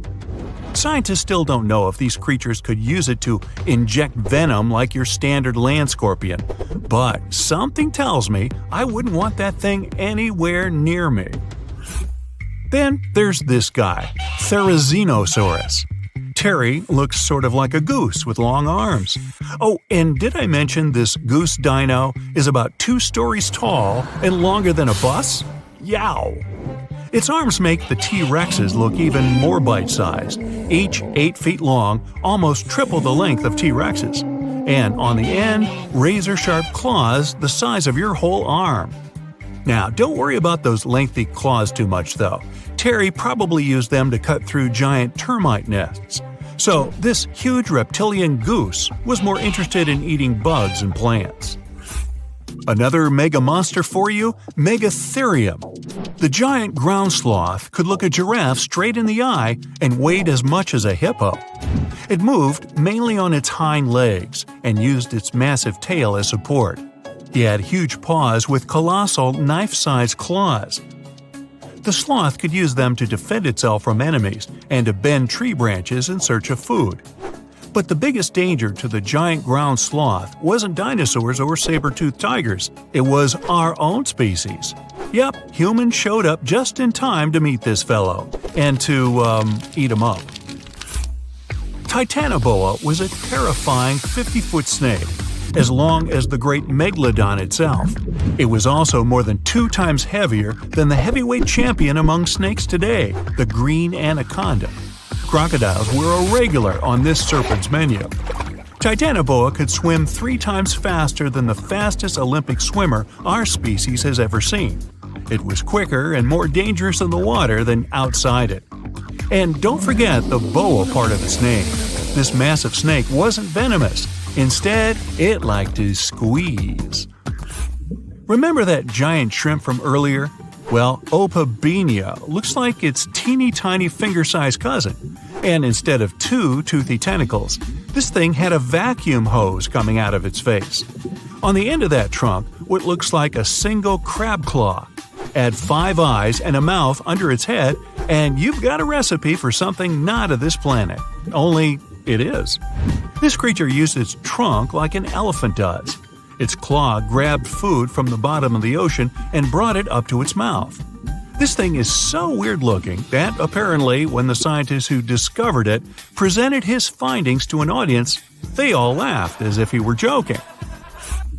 Now, a real-life monster, the tully monster. From a distance, it looks a bit like Nessie, that long neck and teeth-lined jaws. But get closer, and you'll see it's more like a long nose with a mouth attached at the end, like a mosquito. Its eyes are further back, sticking out of tubes all snail-like. Tully was an ancient mollusk, about the size of your forearm. It probably dined on jellyfish and shrimp 300 million years ago. Thylacosmilus will put a smile on your face as long as you don't get too close. No, it's not a relative of the saber-toothed tiger. It was a marsupial, making it more related to a kangaroo than anything. And if you compare them to body size, its fangs were actually longer than a saber-toothed tiger's. And they grew continuously. As for that beard on its chin, that's actually all chin. The lower jawbone grew down to a point under the mouth. Those fangs were rooted to the skull, going way back to its eyes. When the mouth was closed, that bony beard protected the long, sharp teeth from breakage. Staganapolis, not to be confused with Minneapolis, might look like a big crocodile with a squished-in snout, but it was mostly harmless. Its small head and very few teeth meant the reptile didn't have much to work with when protecting itself. That's what all those armored scales were for, and no need for huge fangs or long rows of razor-sharp teeth when you're a plant eater. That beak-like tip on its nose allowed the stag to dig up plants. So, really, this reptile was more like a 10-foot scaly pig than a croc. Basilosaurus was a type of ancient whale that lived on our planet about 45 million years ago. Not quite as long as a blue whale, but this guy was still big enough to munch down on other whales and even sharks. Some people believe these monsters could still exist today. Eyewitnesses claim to have seen a giant sea dragon, and Basilosaurus fits the description. Plus, 90% of our oceans are unexplored. There's plenty of space to hide a sea monster. But scientists haven't found any fossils of this ancient whale younger than 3.7 million years. So, this myth is busted. Stegosaurus is one of the most recognizable dinosaurs that ever lived. It can easily be distinguished by those huge spikes on its tail and the bony plates on its back. It was twice as long as a giraffe and nearly 5 times heavier. But compared to its body size, it had the world's smallest brain. It was no larger than a dog's. Pelagornis had the largest wingspan of any bird ever discovered. It was twice the size of the largest bird today, the wandering albatross. Such huge wings made it hard for the bird to take off. It could only do so by jumping off cliffs. And when it finally spread its wings, this giant could only go about 40 miles per hour. The fastest bird today can reach speeds 5 times that. Okay, get this. Dolphins can phone each other. This is not a joke, but a fact confirmed by scientists. They put a mother and a baby dolphin in 2 separate aquariums and conducted special underwater audio communication between them. When the connection was turned on and the dolphins heard each other's voices, they started chatting. Their conversation consisted of happy whistles, chirps, and clicks. You've probably heard this chatter in wildlife movies. But I wonder, how do the dolphins dial the phones? Do they have flip phones? Get it? Flipper using a flip phone? Okay, never mind. Anyway, the most interesting thing about this experiment is that the mother and the baby recognized each other's voices through the speakers without seeing each other. They were talking fast, like it was a normal dolphin phone conversation. Think of a dog that hears its owner's voice from a phone speaker, or when you turn on a video of another barking dog. Your pet is confused and doesn't understand what's going on. But dolphins started communicating immediately, just like humans. Many animals communicate with one another through touching, gestures, biting, or growling. But dolphins have shown they can communicate without direct contact. If they understand clacking, clicking, and whistling, it means only one thing. Dolphins have their own complex, developed language, and scientists hope to learn it. Scientists called one of the elements of their language signature whistles. They use whistles to call others by name, to convey information, and to warn of danger. This is one of the most difficult forms of communication in the animal world. These whistles vary depending on the situation and the dolphin species. They raise or lower the tone, shorten the duration of the sound, or increase it by exchanging short or long words. To compare the language of dolphins with other species, scientists have compiled a table of sound properties such as length, clarity, pitch, pattern, and others. According to all the data, dolphins have the largest sound palette. Larks, the bird, took second place, by the way. But even with all this data, we still don't know much about the complexity and diversity of their language. In one of the latest studies on this topic, scientists analyze about 1,000 dolphin communication recordings made over the past 40 years. But even after that, we can't even come close to understanding it. It's possible that AI will handle this better than humans. We aren't aware of how to speak using signature whistles, but scientists know for sure that dolphins use them to express their emotional state, to share news, and to tell each other about the dangers or where their prey swims. Scientists believe that dolphins can talk about anything. They can rejoice and complain to each other. They even communicate in different styles at the same time, like people who are chatting at a noisy party. But in addition to sound signals, they use body postures, jaw claps, bubble blowing, and fin stroking. They form groups, assign tasks, and work as a team. If one dolphin knows a place with food, it will tell its friends about that, like Instagram. If they spot a shark, they'll warn others about it. There was even a case where 2 bottlenose dolphins scared a spotted dolphin. A couple of days later, this dolphin returned to that place with its friends. It's like when some bad guy bullies you and then you call your friends to help deal with him. What if we learn dolphins' language and find out that they're smarter than humans?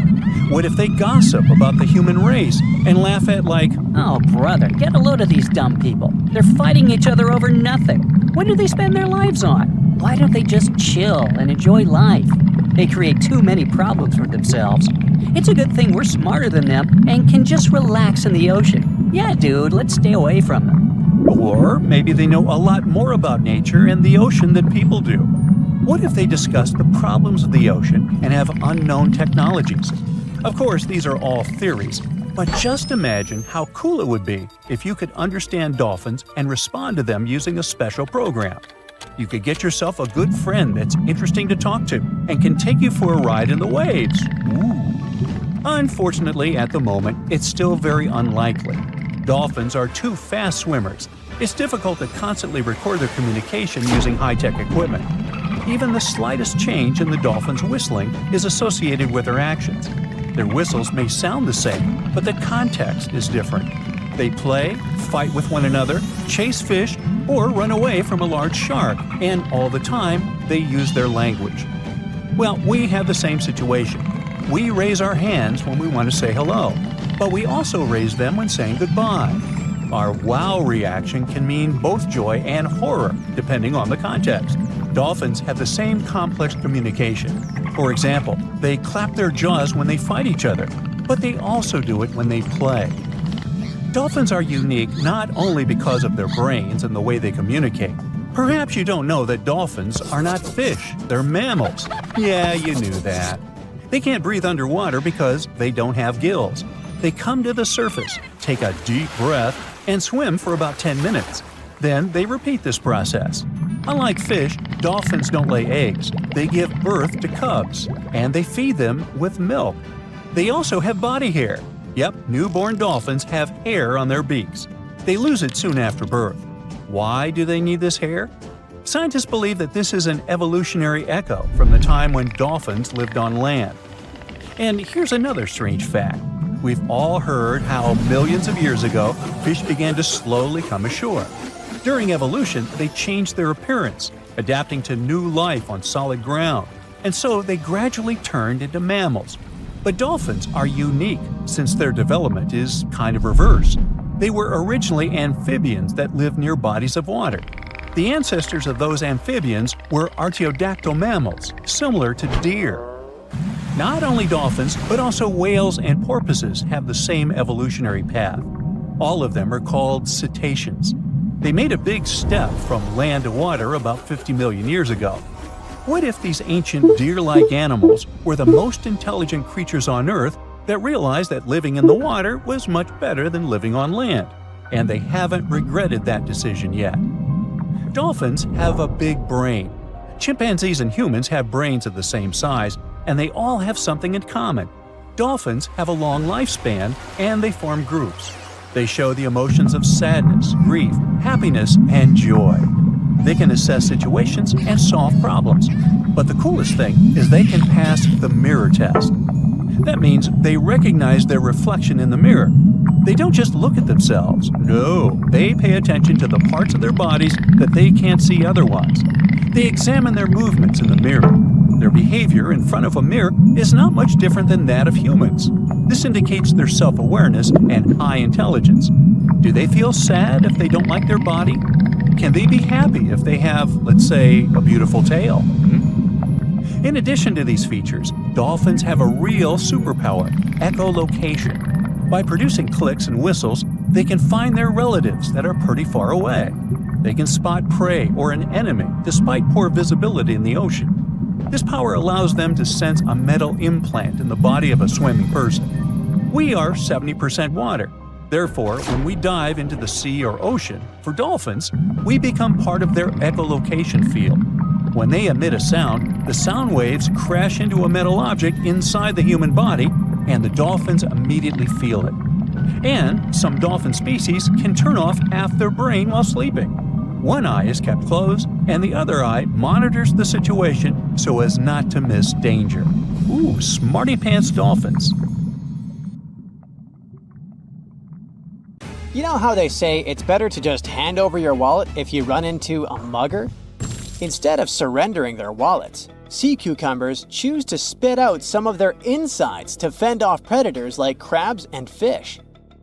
It's a natural defense mechanism for them, and they quickly grow those organs back in just a few days, thanks to special cells inside their bodies. It's not the only weird thing sea cucumbers do. They can actually breathe through their rear end. They have this thing called a respiratory tree that connects to their backside and sits right next to their intestines. So when they suck in water from their behind, it goes into that respiratory tree, letting them absorb oxygen directly into their fluids. Plus, sea cucumbers are the janitors of the ocean. They munch on whatever gets stuck in the sand on the ocean floor. Once they've eaten, they manage to clean out the sand, leaving it nice and tidy after they do their business. As for the clean sand, the stunning white sand beaches in Hawaii are actually a product of parrotfish number 2. These fish munch on algae from rocks and dead corals, and while they're chomping away, they also grind up the leftover bits of coral in their bellies. When they're done, they move their bowels, and voila! It all comes out as beautiful sand. Not only do they play a vital role in keeping the coral reef ecosystem healthy, but they can churn out hundreds of pounds of this white sand every year.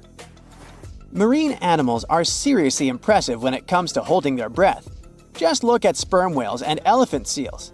They can stay underwater for a mind-blowing 2 hours. Then there's the Cuvier's beaked whale, which holds the crazy record at almost 4 hours underwater. When you compare that to the human record of 24 minutes and 37 seconds held by pro diver Budimir Shobut, it seems pretty insignificant. But what's the marine animal's secret that helps them excel humans this much? Unlike us, these sea creatures have a ton of hemoglobin and myoglobin in their blood and muscles, allowing them to store way more oxygen. When their oxygen runs low, myoglobin steps up and releases even more. Plus, they can tolerate higher levels of CO2, so they don't feel the need to breathe as quickly. There's even a study that found their myoglobin molecules have a unique charge that keeps them from sticking together, which boosts oxygen storage. And on top of all that, they can slow down their heart rate and restrict blood flow to hang out underwater even longer. Rumor has it that about 540 million years ago, a meteor loaded with frozen octopus eggs smashed into Earth. Sounds like a delirium, but some scientists are entertaining a very questionable idea that octopuses and their cephalopod buddies, like squids and cuttlefish, might actually have some extraterrestrial origins. The thing is, cephalopods have extraordinary DNA that doesn't look like any other DNA on our planet. They've got around 33,000 protein-coding genes in their genome, which is way more than what we humans have. A recent study suggests that their evolutionary story shows some odd traits that might hint at a connection to space, like they could be from some super far-off past, or even the future. The researchers went as far as to claim that modern octopuses could be the descendants of these frozen creatures that hitched a ride on comets and splashed down in our oceans. And why octopuses? Well, they really stand out in the animal kingdom. They can use different tools to build their own houses, and they can even solve everyday problems independently of their brain, as 2/3 of an octopus's neurons are in its arms. These traits seem to have just appeared out of nowhere during evolution. They even tossed around another quirky theory. What if an extraterrestrial virus crashed into early squid populations and gave them a crazy boost in evolution, turning them into the octopuses we know today? Anyways, these are just fun speculations without any hard proof. Now, this funky object is an animal, not a rock. It's called sand dollar. Just look at the shape of its shell. Once sand dollars are exposed to the sun, their shells lose their soft, spiny covering and become bleached white. Back in the day, beachcombers thought these shells looked a lot like big silver coins, kind of like the old Spanish dollar that was about the same size. But if you prefer, you can call them sand cakes instead. These quirky creatures have tiny spines on their surface, and they glide along the ocean floor. They use small tube feet that line the grooves on their underside to grab bits of food like plankton and algae, which they then send to their mouths. Inside, they have 5 triangular teeth that help them munch on their meals.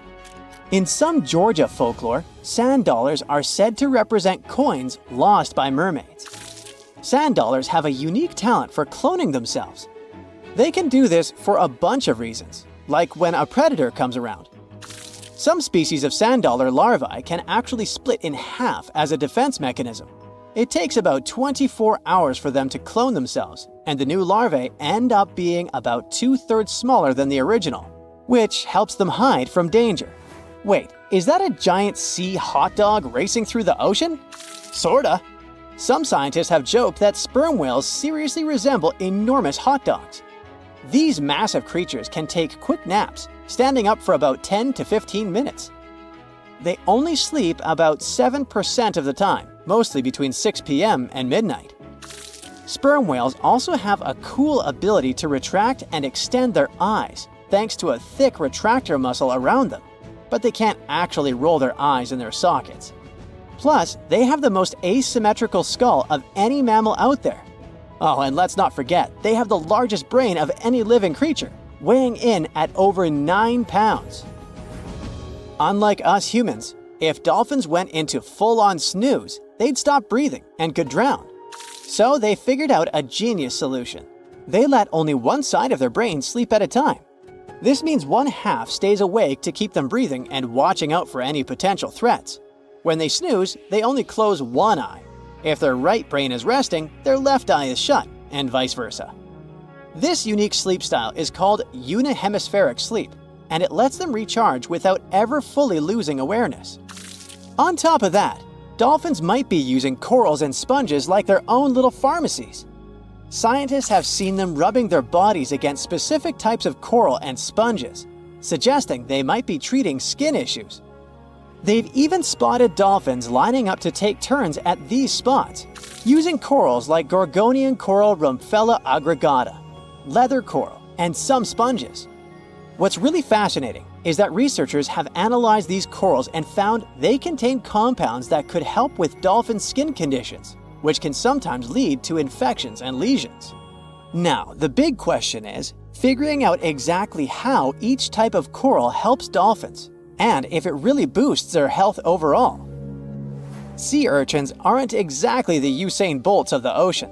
They move slowly by crawling with their tube feet and occasionally give themselves a little push with their spines. These little guys have just 5 teeth, which they use like a beak to scrape algae off rocks, which I'm pretty sure is the ocean's version of an all-you-can-eat buffet. But since all that scraping wears their teeth down, they're in a never-ending dental replacement program. Scallops are the underwater equivalent of the world's most confused security cameras, sporting up to 200 tiny eyes on their shells. These eyes are high-tech. They can even adjust their pupils to light. Instead of working like ours, scallop eyes have a unique setup. Light goes through a pupil, lens, 2 retinas, and then hits a mirror made of guanine crystals that reflects it back. Scientists were puzzled about how they see since their main retina often gets blurry light. But it turns out, scallops can change their pupil size by about 50%. Just don't expect them to do it in a hurry, as it takes a few minutes. Now here's something really neat about orcas. They're expert hunters, and they do it in groups called pods. A pod can consist of up to 40 orcas, forming a very effective hunting team. Interestingly, there are distinct types of pods: resident and transient.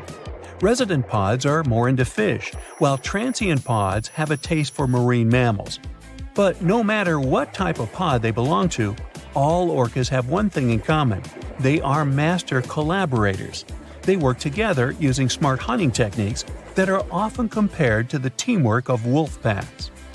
Almost 95% of jellyfish's body is made of water. For comparison, the human body is 60% water. It's probably not a surprise since jellyfish don't have a heart, blood, eyes, or brain. The other 5% of their body weight is proteins, muscles, and nerve cells. Jellyfish have been around for more than 500 million years. This makes them older than dinosaurs. These creatures haven't changed much, and today's jellyfish are pretty much like their ancestors. Electric eels have small eyes that are not so effective in environments with no light, so they mostly rely on their electric organs. Those consist of 6,000 cells. Eels use them to stow power, similar to batteries. These creatures use electricity like bats use their radars or dolphins their sonar. An eel can also produce enough electricity to power a panel of light bulbs. There's a small tropical archer fish that can learn to recognize human faces. This fish has an interesting ability to spit small jets of water from its mouth.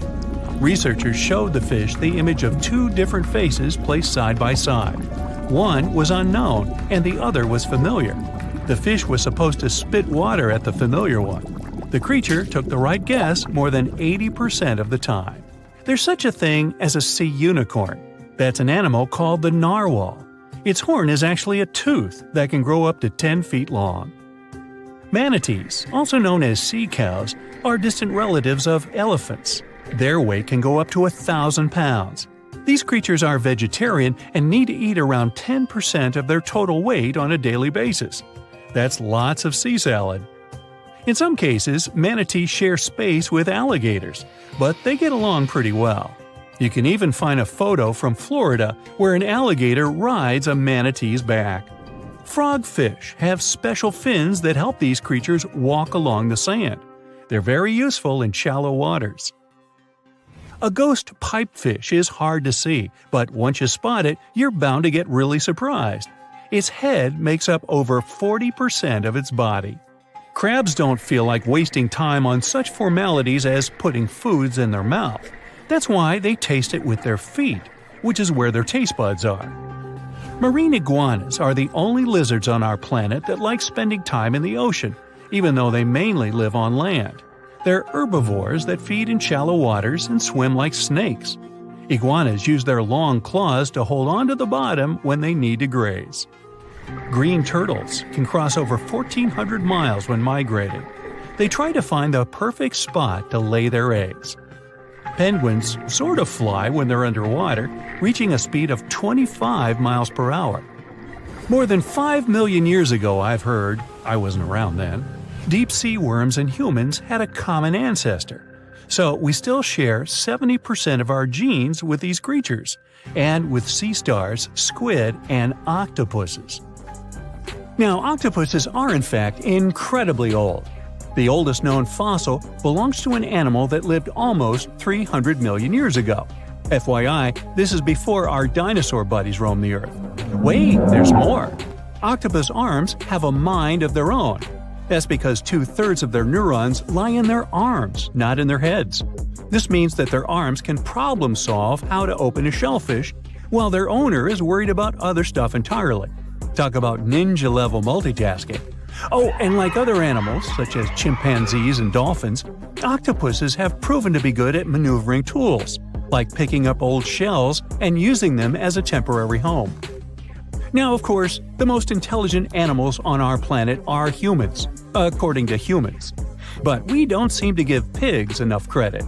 Pigs are so smart they can play video games. No, not Minecraft. But in a recent academic study, scientists had 4 pigs play a joystick game. They had to manipulate the stick so that the moving ball would hit the wall and then they would get a treat. All 4 pigs did great in the test, which was surprising even to the scientists. Now, pigeons also aced an impressive test. They were trained to differentiate a Picasso painting from a Monet one, which they had no trouble learning. Then they were able to apply this knowledge, identifying works of art they had not previously seen, meaning they really understood the difference between each painter. Poor things are always seen as a nuisance. Now, if we placed kangaroos in an Animal's Most Amazing Ability contest, they'd win. It's mainly because they break the four-legged rule. A special species of kangaroo, the red kangaroo, uses its tail to help propel it forward. Now, visually, it has 4 limbs, but in practice, it uses 5. They're biologically built to use their tail as a 5th limb, since it's packed with articulated vertebrae and thick muscles. Of course, it had to be an Australian animal. Deep within the Sahara Desert, you'll find a little creature known as the fennec fox. This huge-eared animal adapted perfectly to survive in its hostile environment. The huge ears help them to dissipate the unbearable heat of the desert, as well as help them to hunt for underground prey. Now meet this guy. Unlike what its name might suggest, the red panda is closer to a raccoon than it is to a giant panda.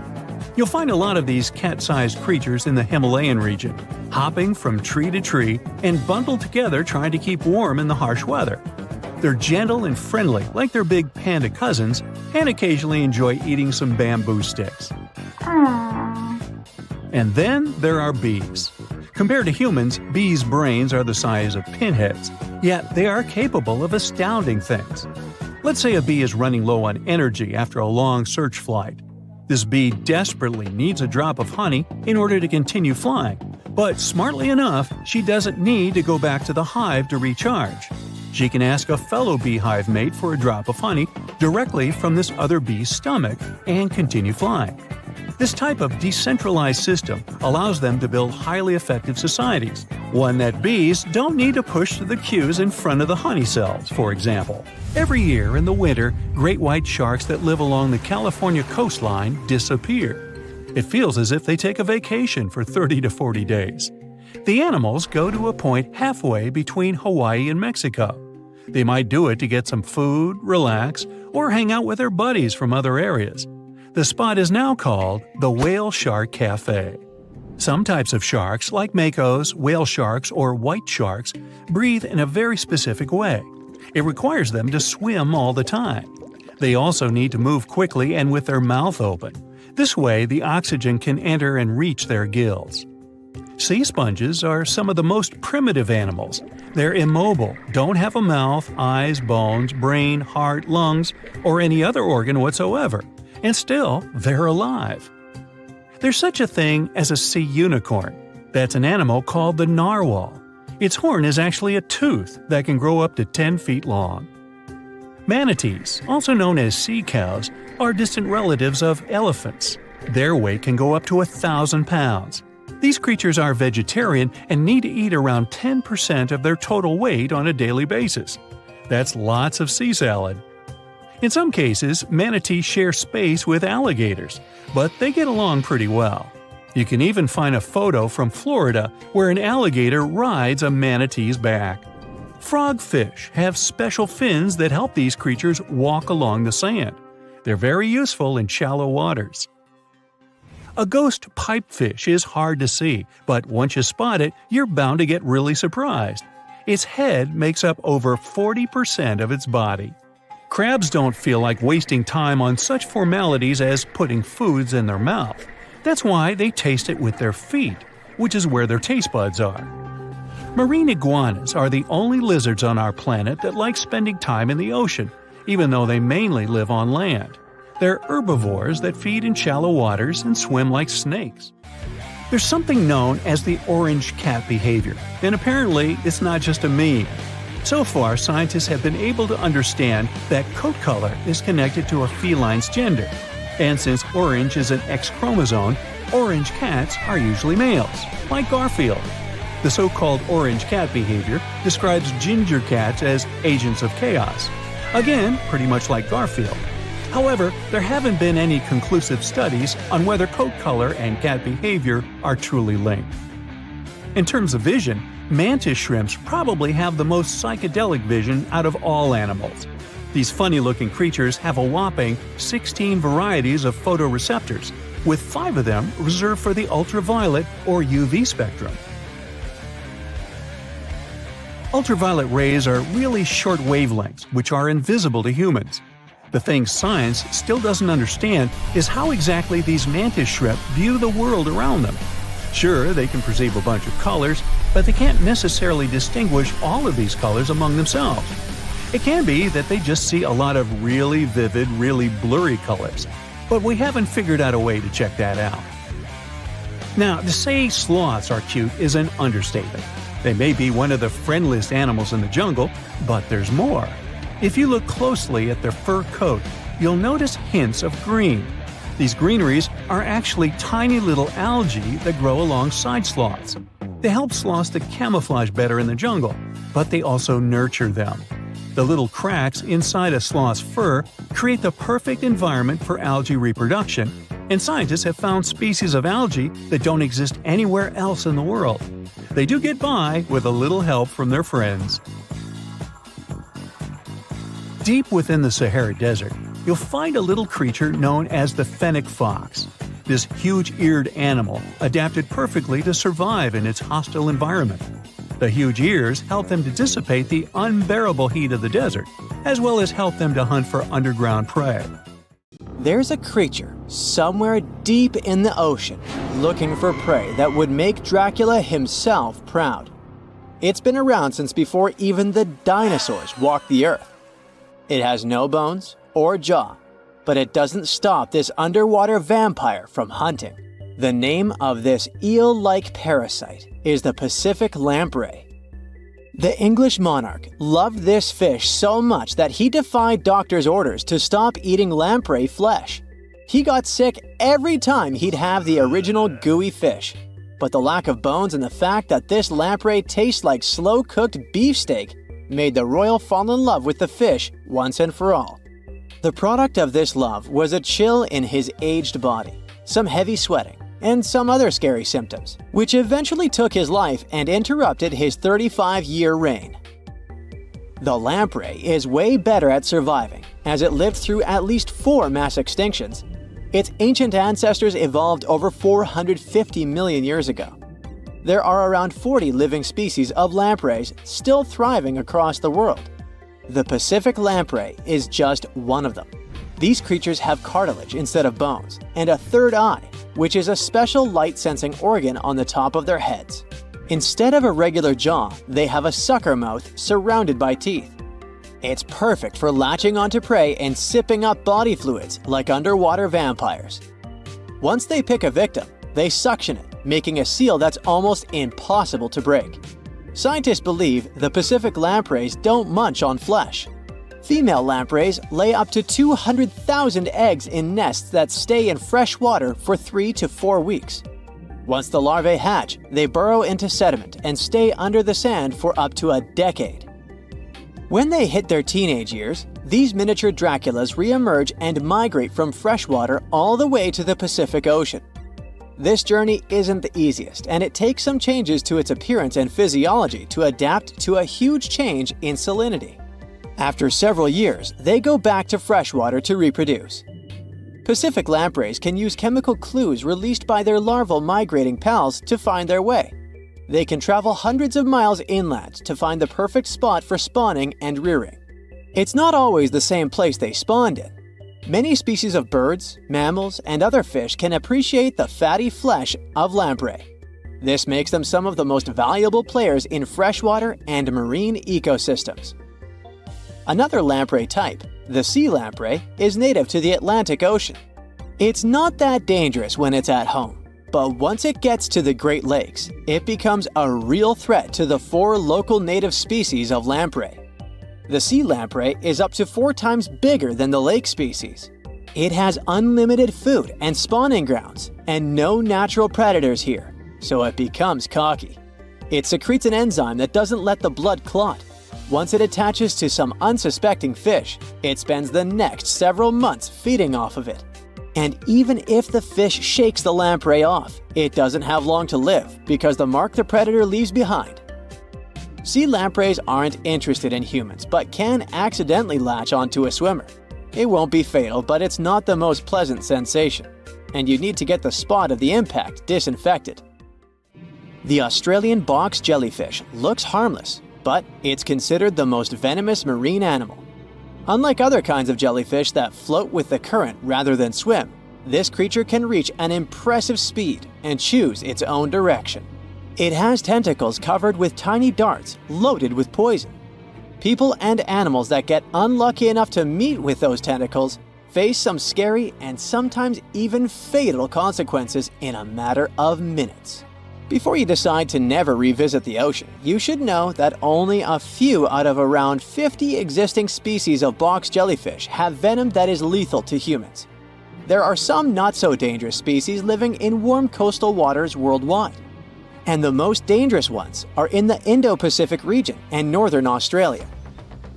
A blue-ringed octopus spots a signature psychedelic color and the ability to take away your life. This cute-looking sea monster likes to spend its time in the soft, sandy bottom or shallow tide pools and coral reefs. It normally hides in underwater crevices, among shells or debris. If you disturb it, the octopus will activate its tiny color-changing organs and demonstrate its blue rings as a warning signal. The next step will be releasing a venom 1,000 times more powerful than cyanide. This venom is more toxic than that of land mammals. The octopus normally uses it to hunt crabs, shrimp, and small fish by pecking them with its beak and paralyzing them.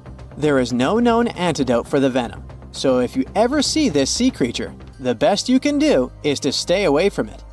It bites without any pain, so you might notice when it's too late. The good news is that it's not aggressive and won't go after you unless it's cornered.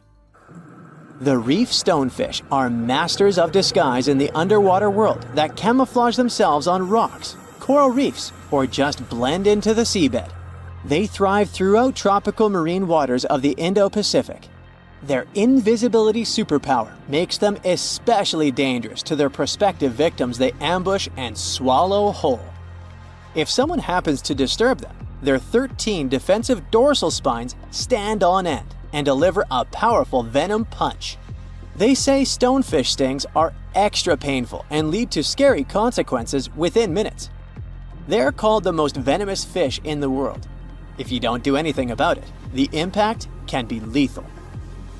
If you ever go diving in the Pacific Ocean, be careful not to pick up a cone snail from the seafloor.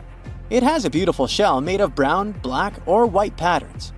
Like most other snails, it's slow, but it has a complicated system of seeking out prey. It likes to snack on fish, marine worms, or even other snails.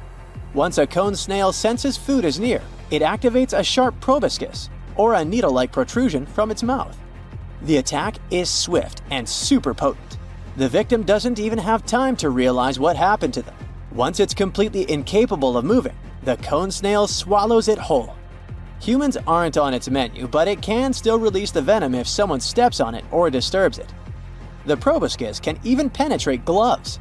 Luckily, only several out of over 700 species of cone snails can take a human's life. But since there's no antivenom, you better not risk it. All 52 known species of sea snakes living mostly in the warm tropical waters of the Indian and Pacific Oceans are venomous. The beaked sea snake even has the title of one of the world's most venomous serpents, but it's one of the few kinds that can pose a real threat to humans. Sea snakes prefer a peaceful coexistence and would rather slither away than engage in any confrontations. If you ever see them in the water, staying calm and moving slowly will save your life. Sea snake bites, although almost painless at the moment, can have varying degrees of impact. Some may only cause mild symptoms, while others can lead to severe outcomes. Most bite reports come from accidental encounters, like someone freeing them from nets or unsuspecting beachgoers stepping on them. Blue dragons rarely grow larger than the size of a grape. They like to swim belly up, so their brightest blues blend in with the ocean waters. And the silver front faces down and camouflages with the darker seabed. Blue dragons feed on another dangerous sea creature and store up their stinging cells. Their venom lives on even after the fish itself is no longer alive. That's why you should be extra careful and never pick up or step on them on the beach. Scientists and geologists are out there in the vast ocean, towing these trusty devices, also known as streamer cables. They drop these cables about 16 to 65 feet deep, with each stretching over 20,000 feet long. Now you can imagine that this whole setup creates quite a commotion underwater, attracting all sorts of curious creatures. And guess who shows up for the party? Sharks. Yep, these toothy pals are drawn to the magnetic fields of the streamer cables and sometimes mistake them for a chewy snack. Now before you start thinking that sharks have a personal vendetta against these cables, let me tell you something. This is not a new problem. It's been going on since the 1980s. Even big players like Google have faced these underwater cable conundrums. They had to surround these internet cables with a fancy material to protect them from shark teeth. I mean, can you imagine a shark causing a delay in your internet browsing? That's one hungry predator with a serious grudge against technology. So, why exactly are sharks so keen on these cables? Well, no one knows for sure. Some scientists think it's because sharks have a thing for electromagnetic fields and get curious. Others believe they just have a thing for anything cable-shaped. It's not all sharks that cause such problems, but which of them are the troublemakers in this aquatic tale? Well, it depends on the depth of the cables. For example, when it comes to a particular depth, the bull sharks seem to be the mischief makers. These bad boys have solid gray physiques and short snouts. They're like the bullies of the underwater neighborhood, causing trouble wherever they go. Bull sharks are widely found in tropical and warm waters around the world, and they seem to have a knack for seeking out these streamer cables. Now I know what you're thinking. Did these scientists really catch a group of bull sharks and make them bite cables just for science? Nope, they're way too clever for that. Instead, they used a 3D scan of an authentic bull shark jaw to create a computer model. Talk about high tech.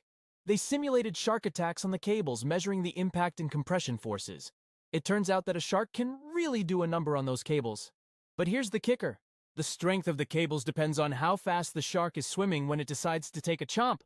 So if you see a shark cruising by at top speed, you better watch out for those cables. But wait. We can't blame the poor sharks entirely for the fate of these underwater cables. A 2009 report points out that a lot of fish have a considerable history of nibbling on cables. It's like a buffet for these underwater creatures.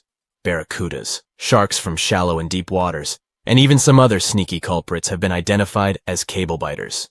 They just can't resist sinking their teeth into the cable wrapping, which then lets the power conductor hang out with the seawater. It's a recipe for cable failure. Still curious about the fascinating world of cable installation?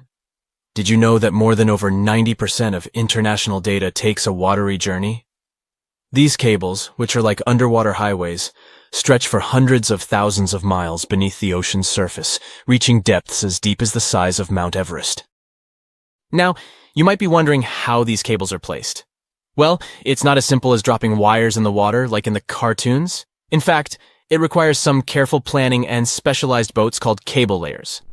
These brave boats meticulously run the cables across the flat surfaces of the ocean floor, making sure to steer clear of all obstacles that Mother Nature throws their way. When it comes to cable sizes, the shallow water cables are about as thick as a soda can. On the other hand, deep water cables are way smaller, measuring up to the size of a marker. Why the difference, you ask? Well, it's all about vulnerability. Way down there, 8,000 feet below sea level, there isn't much action going on. Therefore, these deep-sea cables don't need as much shielding wire for protection. They're like the skinny swimmers of the cable world, gliding through the depths with ease. But let's not forget about the installation costs. Brace yourself, because placing a cable across the vast expanse of the ocean is no bargain. We're talking about millions of dollars. Now, the actual price may vary depending on factors like the total length of the cable and its destination. But trust me, it's definitely not pocket change. Installing shallow water cables is quite the spectacle. They're carefully stuffed beneath the ocean floor using high-pressure water jets. It's like giving these cables a cozy underground home, shielding them from the whims of the ocean currents. So, while cable installation may be slow, and let's face it, a bit expensive, it's truly a remarkable feat of engineering. The underwater world is a complex and delicate ecosystem, and the cable layers take great care to ensure that their installations don't disrupt the marine life and habitats that call the ocean home. It's a balancing act between technological progress and oceanic conservation, and they're doing a pretty good job at it. Whenever you browse the internet, remember that your cat videos and funny memes might just be zipping through those submarine cables deep beneath the waves. But burying cables safely underwater isn't actually a modern idea, you know. Hold on tight because we're going on a time-traveling adventure back to the mid-19th century. Picture this. It's 1854, and something groundbreaking is about to happen. The installation of the very first transatlantic telegraph cable begins, linking the distant shores of Ireland and Newfoundland. Now, before you roll your eyes and say, "Old news, buddy," let's remember that this was a pretty big deal back then. Fast forward 4 years, and the moment of truth arrives. The first transmission is sent through the cable, carrying a message that goes something like this.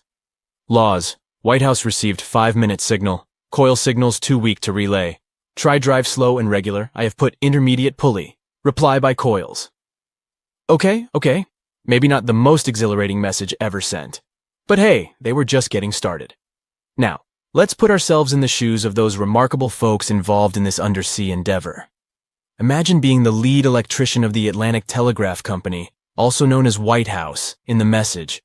He must have been quite the electrician extraordinaire. To put things into perspective, while our cable pioneers were busy laying the groundwork for transatlantic communication, the world outside was bustling with activity. Charles Dickens, that literary genius, was still crafting his timeless novels. Meanwhile, a little settlement named Dallas was officially incorporated in the vast state of Texas. It's pretty incredible to think about how far we've come since then, with our high-speed internet and seamless global communication. Could you really take down the internet by simply going underwater with a pair of wire cutters? Well, technically, yes. You'll need to be all geared up, wearing your snazzy scuba suit and holding a pair of trusty wire cutters. You can also add a mischievous grin on your face just to create the right ambiance, don't you agree? Now, let's get serious. Cutting through those super important submarine communications cables is no easy task. They carry thousands of seriously dangerous volts. But here's the deal. Someone actually did it in Egypt back in 2013. A group of daring individuals wearing their sleek wetsuits and equipped with wire cutters decided to give it a go. Their target? The Southeast Asia Middle East West, Europe E4 cable. A whopping 12, 500-mile lifeline that connects 3 continents. As soon as those mischievous cable cutters did their thing, chaos ensued. Internet speeds in Egypt took a nosedive, plummeting by a staggering 60%. Can you imagine the frustration of trying to load a cute puppy video and having to wait for ages? But hey, let's keep things lighthearted here. The internet, like a phoenix, rose from the ashes once the cable was repaired. Speeds were restored, and everyone could once again binge-watch their favorite shows and indulge in endless rounds of online gaming. Most of the ocean is still shrouded in mystery, whether we're talking about dark corners or creatures that are hiding in the depths. But sometimes, it gives us a peek into scary things it hides in its cold, dark depths. Like when you hear on the news that there are some deep-sea creatures washed ashore after a powerful storm once again. Some just look weird, while others are real monsters that live at depths of more than 3,300 feet. The coldest and deepest parts of the ocean have created one specific phenomenon called gigantism. So, sea spiders, squids, worms, and many other animals, mostly invertebrates, or creatures without backbones, they're all way bigger and scarier than the versions we see in the more shallow areas. In the Pacific depths, you can see a sea sponge as large as a minivan. Or what about the colossal squid that lives in subantarctic waters and is nearly 14 times longer than the arrow squid, a type that mostly lives in New Zealand? Researchers found many of these underwater monsters in the abyssal zone of the ocean. Back in 2021, the researchers showed images of the giant phantom jelly. It was at a depth of 3,200 feet. Its tentacles were 33 feet long. Wow, I wouldn't like to face that one on the beach. It probably eats only small fish and plankton, but it can swim to depths of more than 21,900 feet. And down there, this giant jelly doesn't have enough food. How does it survive then? Scientists haven't figured it out yet. And there are even more questions related to the giant squid, the biggest one ever found. This monster is 43 feet long, with a weight of nearly a ton. Imagine if those tentacles would grab your car, or something like that. They would smash it like it was a toy. There's no light in the abyssal zone. Sun rays just can't penetrate that deep. So there's no algae or underwater plants there. Local animals mostly eat snow. Marine snow is not like the regular one you build a snowman with. It consists of any small flakes or remains that fall from the surface of the ocean. Maybe even some leftovers that animals up there couldn't eat. So it's not much. But apparently, it's enough for very large creatures that hide deep down there, like giant squids. Squids that generally live at such depths don't bother going after their prey. They just wait until the poor animal swims right up to their long tentacles and falls into a trap. It may not be the best method ever, because not many animals will even swim into these dark, cold parts. But it's the method that saves energy. A giant squid eats only 1 ounce of fish daily, which is approximately 45 calories. That's nearly 50 times fewer calories than an average person should eat per day. So when a squid gets 1 fish, it saves it for a couple of days.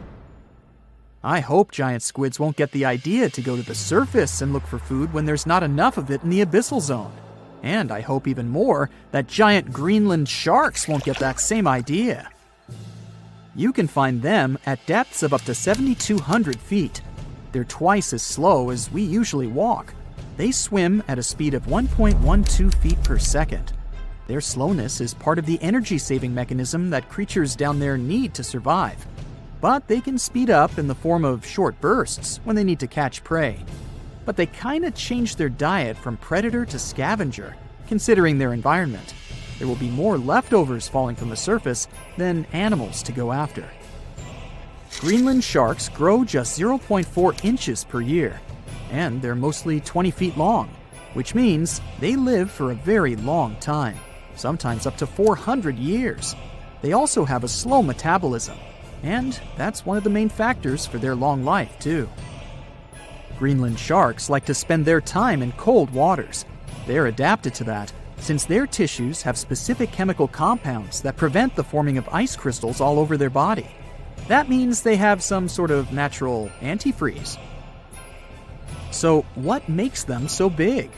Scientists are still not sure, but some theories try to explain it. There's this thing called Kleiber's rule that says bigger animals tend to be more efficient. Just take a small fish and compare it to a whale with a mass hundreds of times bigger. The whale has a greater metabolism. It conserves energy more efficiently and loses less of it to the surroundings through heat. Moving on, bigger animals can ingest bigger prey. They're more likely to go through tough issues in their environment or defend themselves from predators going after them. Also, the body gets bigger when temperatures are lower. The Greenland shark is a perfect example. So are giant sea spiders. Sea spiders are generally common, and you find some very small ones at 0.04 inches. But in deeper parts of the Antarctic, they become 3-foot-long giants. They grow so big because the cold water has more oxygen. That way, more of it diffuses into the animal's body, and that allows it to grow bigger. Yeah, both as a creature and a nightmare. And how about this giant tube worm? Researchers found it accidentally while they were exploring the mysteries of the Pacific Ocean floor. They stumbled upon unusual hydrothermal vents. Volcanic heat is a thing that gets them going. As water seeps down through faults or cracks in the rock, these vents change their direction. When the water gets out of the vent, it's rich in different minerals and chemicals. Most animals wouldn't survive being around this toxic soup of chemicals, but not these tube worms. They came as a true surprise, because not only are they not bothered by these toxic vents and the almost boiling temperature of the water, but they developed entire ecosystems there. They're unique because they don't need sunlight to survive. Instead, small bacteria are their main source of energy. That bacteria gets their energy directly from these toxic chemicals. So it's not photosynthesis, but a process called chemosynthesis. And these tube worms don't have mouths. These bacteria live inside them. Strange story, huh? Plus, these scary worms reach up to 8 feet. Giant isopods are no better either. They lurk at the depths of the ocean of 1,640 feet or more below, far away from the sunlight, looking like some monstrous wood lice. They spend most of their time on the seabed, hoping to find some food falling from higher levels of the ocean. Check out their small hooked claws at the ends of their legs. Isopods use them to remain more stable while moving around the ocean floor. Since there's no light, they have long antennae that help them feel their way around. These sensory antennas are about half the length of their body. Giant isopods have pretty big eyes compared to their body size, too. They can grow over 12 inches from head to tail. And these fellas are really patient. Remember how we said animals down there rarely get food? Sometimes they need to wait for years to get a proper meal. That's why their metabolism is amazingly slow. 5 years later. They can go for 5 years without eating anything. Imagine that. I get hungry just talking about this. In 2006, a biologist did research to compare the differences between the shallows and the deep sea regions. He realized the deep sea mirrors the island rule. First, isolated parts of land develop biodiversity you won't find anywhere else. Second, small-bodied life there grows much bigger when it's isolated, compared to life on large land masses. Resources are limited, but also competition and predators. And we don't know much about these deep-sea creatures. It's too expensive and too complicated to carry out such research. So we'll just wait for more raging storms to show us at least part of the monstrous world cold ocean depths hide. from thousands of dollars worth of treasure to brand new phones and ancient cities. Let's dive into the water and see what we can find. Imagine going to the river to enjoy a boat ride. Who wouldn't want to take a couple of pics to make the memories of this trip last forever? Oops, the water split. Luckily, you've taken precautions and put your gadget in a waterproof bag. But what if you drop your phone to the bottom of the lake along with this case? This is what happened to some people. A scuba diver and a YouTuber dived into a river popular with tourists and lost some of their gear worth $20,000, including new iPhones and some jewelry. Oops. You might be familiar with the image of a car getting pulled out of the water, either from the movies or TV news. Large cargo vessels sometimes sink, and trucks inside them go along. That's what happened with the Thistlegorm wreck. It sunk in 1941 in the Red Sea, and these Bedford trucks were inside. Want to see something more valuable, like treasure? A British cargo ship was carrying a heavy load of silver ingots, but the vessel sank. Treasure seekers knew there was silver on the ship. Since the 1940s, they've been looking for it. The Odyssey Marine team got lucky. They made the discovery in 2011. The treasure was more than 14,000 feet below the surface. The ship had carried more than 110 tons of silver ingots. Finders keepers. The Odyssey team kept 80% of the treasure and gave 20% to Her Majesty's Treasury. Of course, there were more items on the ship, like letters, teapots, and silk sheets. You can see them in the exhibition called Voices from the Deep at London's Postal Museum. Now how about some underwater art? Sure, here you go, Polynesian moai statues. These statues have been discovered in several areas across the world. For instance, Easter Island is full of different size statues, but many of them can also be found in Cancun, Isla Mujeres, and Punta Nizu, Mexico. Seeing full-body statues from thousands of years ago under the water would probably be a lifetime experience. Gold coins are also popular items found in shipwrecks. Many divers come across coins worth a lot of money. But there's one diver in Florida who truly hit the jackpot. In 2015, they stumbled upon nearly $1 million worth of treasure.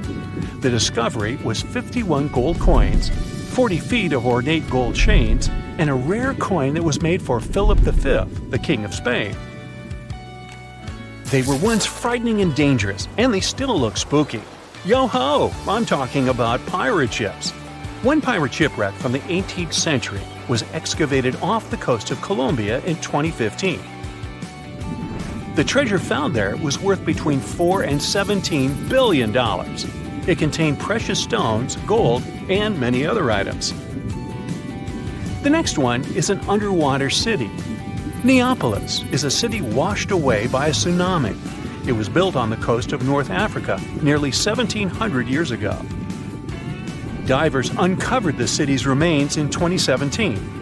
Researchers have also discovered Roman columns, as well as household goods and tools. Now, let's go all the way back to 1503. Portuguese explorer Vasco da Gama was fighting a storm when he lost his ship Esmeralda. The ship was discovered in 1998, but it had to wait for more than a decade to be excavated. Researchers found navigational tools there. They didn't have as much value as Spanish gold, but they were historical treasures. Now, in Amsterdam, they fish for bikes in canals. 1/3 of working Amsterdammers cycle to work. Others use their bikes for different purposes, like exercising, going shopping, and so on. There are more bikes in Amsterdam than permanent residents. Unfortunately, many bicycles and even some cars end up in Amsterdam's canals. The fact that Amsterdam has 165 canals with a combined length of 60 miles doesn't make the authorities' job easier. Obviously, the owners don't throw their bikes into the water. Bikes can end up in the canals because of strong winds, vandalism, theft, or by accident. Every year, authorities fish up between 12,000 and 15,000 bikes. Our next one is a lost city. Heraklion was ancient Egypt's gateway to the Mediterranean. It became submerged and hidden under the sand. This city was famous. Maybe you've even heard about it. It was mentioned in the legend about Helen from Sparta and Paris from Troy. So, how was this ancient city discovered? In the early 2000s, a team of divers found a huge fragment of rock on the seabed and took it up to dry land. It turned out that it was a piece of the statue of Hapi, who was the lord of the river of ancient Egyptians. The team continued searching and found 6 other pieces. Around them, they saw temple ruins, pieces of pottery, jewelry, coins, oil lamps, and so on. Even an old copy of the New York Times. Nah, not really. Granada Underwater Sculpture Park is the world's first, what else, underwater sculpture park. Why is this park so special, besides being located in the beautiful waters of the Caribbean? You can see the park on a snorkeling or scuba diving trip. The sculptures are about 9 to 16 feet underwater. The atmosphere and the experience itself make it special. The sculptures are made from concrete and steel. Some of them weigh as much as 15 tons. They're covered with underwater creatures. The statues were put there to help protect reefs, maintain the health of the ecosystem, and restore underwater life in that area. Now, submarines are designed to go underwater, so maybe you wouldn't expect to see them on this list. But submarines do, in fact, sink. Divers have discovered many submarines. For instance, an Australian submarine was found off the coast of Papua New Guinea more than a century after it had sunk. Now here's another submerged city, but this one was left underwater on purpose. You can see the ancient ruins of Lion City in a lake in China. This lake was created in 1959 when the valley, at the base of Five Lions Mountain, was flooded to create a hydroelectric power station. The 1,400-year-old city, now ruins, got submerged by this flow and stayed this way for over 50 years.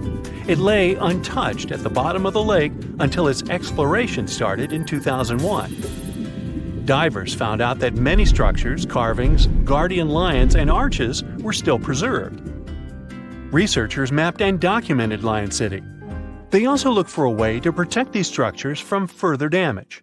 In 2011, the city was announced to be an historic relic under protection. When you see the ruins of Lion City for the first time, the view will take your breath away. So don't forget to hold your breath. Imagine swimming in the dark waters. As you're approaching the city, you see its huge walls and extensive carvings. Marvelous, isn't it? The Cancun Underwater Museum is probably the largest museum of its kind in the whole world. It wasn't lost, per se, but now it's home to an aquatic ecosystem. Who wouldn't want to combine scuba diving and snorkeling with a visit to a world-class garden with 500 sculptures? Placed 30 feet under the surface, these sculptures are made from pH-neutral marine concrete so that they can stay on the ocean floor. Plus, here, the sculptures change over time, unlike in a traditional museum. That's because they become part of the underwater environment and a home to various plant and animal species. In one installation, nearly 450 life-size figurines are grouped together to hint at the harmonious coexistence of humanity. There is also the Anthropocene, which is an actual submerged Volkswagen Beetle placed by the Manchonis Reef. Okay, this is not a lost and found item, but this is just, hey, it's a giant jellyfish and I wanted you to see it. This creature is known as the lion's mane jellyfish, and it's the largest known species of jellyfish. So, I'm happy now. And have you ever discovered anything underwater? The stonefish. Stonefish aren't going to win any beauty contests, unless the pageant is for best rock look-alike. Their tiny unreflective eyes and rough skin blend in perfectly with their environment. A large head, an even bigger mouth, and a home full of, yeah, it's rocks. And just because you're on the beach doesn't mean you're safe. Stonefish can survive for 24 hours out of the water. Stepping on one or even handling one won't be that fun. Their dorsal fin spines have extremely strong venom. It shoots out when they get stepped on, and it can lead to paralysis or even heart failure. You'll need help fast. No wonder they're one of the most dangerous creatures in the water, or anywhere. Be careful when scrambling around rocky areas. They love to play hide and seek. The deep-sea dragonfish. If there were a prize for the most hideous fish in the ocean, the deep-sea dragonfish would win. With slimy, scaleless skin, massive teeth, and a face only a mother could love, this bad boy of the sea is nothing to mess with. It likes to swim between 700 feet and 6,000 feet below the surface of the ocean, where the waters are the darkest and coldest. Along with some other creatures on this list, the deep-sea dragonfish relies on its bioluminescent body parts to catch prey. It also uses its hanging appendage, which boasts a little red light on the end, coming out from its lower jaw. Many fish mistake this little light for prey, luring them right into the jaws of the deep-sea dragonfish.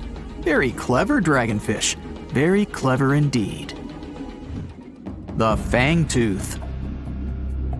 The Mariana Trench is an underwater trench with a depth of 35,000 feet, nearly 7 miles below the ocean surface. Let that sink in. While scientists know the Mariana Trench exists, it's one of the least explored places on Earth. It's also the deepest area of Earth's oceans. And although many creatures down there probably haven't even been seen by humans yet, scientists have had the creepy pleasure of getting to know the fangtooth. The fangtooth fish shamelessly lives up to its name. Just look at that thing. The fangtooth is carnivorous and feeds on just about anything it can find that gets caught in its sharp-toothed mouth. These fish rely on their contact chemoreception to find prey. In other words, they can sense chemical residue that comes off of other living organisms in the deep sea. This is because they don't have any light-producing cells on their bodies, unlike many other deep-sea fish. On top of all that, it's pretty dark down there, so whatever crosses their path, they chomp on. While these guys look pretty scary, they're not a threat to humans. They only grow about 7 inches long. Even so, I wouldn't want to run into one of these things during a relaxing swim in the ocean. The Dunkleosteus. Strangely enough, this prehistoric fish, known as the T-Rex of the seas, had no teeth. Those were replaced with bony plates that allowed it to have the strongest bite among other monsters of its size. The goblin shark. If you thought the movies about sharks were scary, this next deep-sea creature will make you swear off going for dips in the ocean forever. However, it lives 3,000 feet underwater, so you'll never likely see it face to face. The goblin shark looks like a cross between a shark and a creature from your worst nightmare. These sharks boast a protruding sword-like snout with a jaw that juts out to match. Unlike other sharks that have more of a gray hue, this creepy thing looks not so pretty and pink. Aside from their scary demeanor, what do scientists really know about the goblin shark? Well, not much, except that they can grow up to 18 feet in length. Looks like there's still a lot to learn about these guys, if you dare to. By the way, did you know that sharks don't sleep? Many species have to keep water moving over their gills to get oxygen, so they can't fall into a deep sleep like we do. That's why they stay half awake during rest. Typically, sharks don't even close their eyes. The cookie cutter shark. This shark is a living horror, with lower teeth being big and sharp, while the upper ones are much smaller. When its teeth fall off, the shark eats them to maintain calcium levels. Pretty smart solution for a shark. The frilled shark. Studying the frilled shark is like looking through a portal back to prehistoric times. That's because scientists think that these eel-like sharks haven't changed much since their oldest ancestors roamed the deep sea waters, so they're sometimes referred to as living fossils. These sharks' mouths are filled with a terrifying 25 rows of backward-facing sharp teeth, 300 in total. They're designed to grasp prey, and hold them tight so they can't get away, according to early studies of the shark conducted in 1884 and published in the Bulletin of the Essex Institute. Luckily for swimmers, the frilled sharks live between 390 feet and 4,200 feet below the ocean's surface, so they'll probably never run into them. Probably. This is probably the worst nightmare of any dentist. The northern stargazer. Take a look at this cutie. The northern stargazer is definitely not something you'd wish to see on the ocean floor. This horrid creature hides its body under the sand, leaving its face above to wait for prey. The tasseled wobbegong. Here's another carpet shark on our list. It lies low on the bottom of the sea and patiently waits for its prey to come by. The Australian ghost shark. The Australian ghost shark isn't really even a shark, but a very bony fish. It's also a living fossil. It hasn't changed within the last 400 million years. Believe it or not, sharks and humans have a common ancestor that lived around 440 million years ago. Even though we both evolved in our own way, there are still some signs of that connection. For example, the genome of an elephant shark is very similar to humans. The Leopleurodon. This list of terrifying creatures would be incomplete without mentioning the terrifying and prehistoric Leopleurodon. This carnivorous marine reptile existed during the Colovian stage of the Middle Jurassic era and ruled the waters at 9 feet in length. Scientists believe Leopleurodon thrived in this deep-sea trench because of its ability to swim long distances and its 4 paddle-like limbs. While they probably weren't able to propel themselves toward prey like other animals of the area, they did manage to accelerate and attack very ruthlessly and efficiently. Additionally, they relied on their long snouts to smell prey, which leads scientists to believe they didn't rely on sight for hunting. This means they could have thrived in the dark Mariana Trench. Around 150 million years ago, Leopleurodon became extinct due to competition for prey against other thriving marine reptiles. And I think I speak for all of us when I say, thank goodness for that. Considering that scientists have only explored 5% of the ocean floor and found some of the scariest sea creatures imaginable, one can only dream of what other animals reside in the deep sea waters. Perhaps it's best to keep them in your imagination. Am I right? The megamouth shark. This shark is a filter feeder, and it's friendly to humans, although its huge mouth can look quite threatening. Like basking sharks, it swims with its mouth constantly wide open, as if it were on Twitter. The gulper eel. This deep-sea eel has an easily distended belly that allows it to swallow prey twice its size in a single monstrous bite. They have very unusual jaw shapes and can reach about 2 to 3 feet in length. Do you see that large log near the ocean floor? Maybe it's part of an old ship. Treasure, gold, diamonds, I'm rich! Well, as you get closer, you notice something. It's swimming! It's not a shark or a dolphin, it's a saltwater crocodile! Now don't panic. If you bump into one of these reptiles in the sea, it's unlikely it'll think of you as food.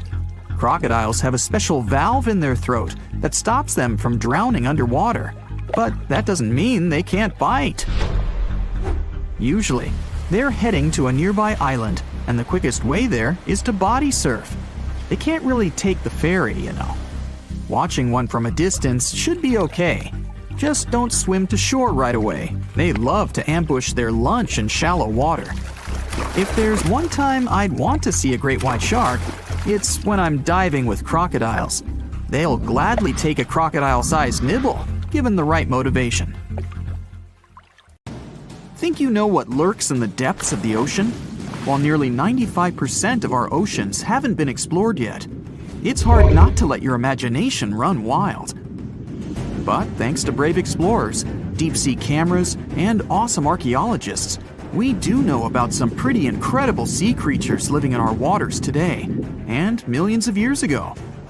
From the 9-foot spider crab to the 60-foot prehistoric megalodon, these sea dwellers come in all shapes and sizes. But let's focus on sea creatures famous for their huge size. Can you guess which living species of whale is the largest? Well, it's not the orca, but that's a good guess. The orca is a toothed whale that can grow to anywhere from 23 feet to 32 feet, which is slightly smaller than a school bus. How about the narwhal? Nope, they're not the biggest either. These unicorns of the sea live mainly in Arctic waters and only grow 13 feet to 20 feet in length, and that's including their 9-foot tusk. Tired of guessing? Okay, I give in. The largest whale that still exists today is the blue whale. At a jaw-dropping 82 feet to 105 feet, the blue whale is not only the biggest whale we know of, but is currently the largest animal to have ever lived on Earth. Seriously. These animals are bigger than a T-Rex, and even the prehistoric megalodon. If you were to put a blue whale next to a school bus, it would look like it could swallow it. Think about that. According to National Geographic, a blue whale's tongue can weigh the same as an elephant. And their hearts can weigh as much as a car. That doesn't even sound possible. It's no wonder these giants need to eat about 4 tons of krill every day.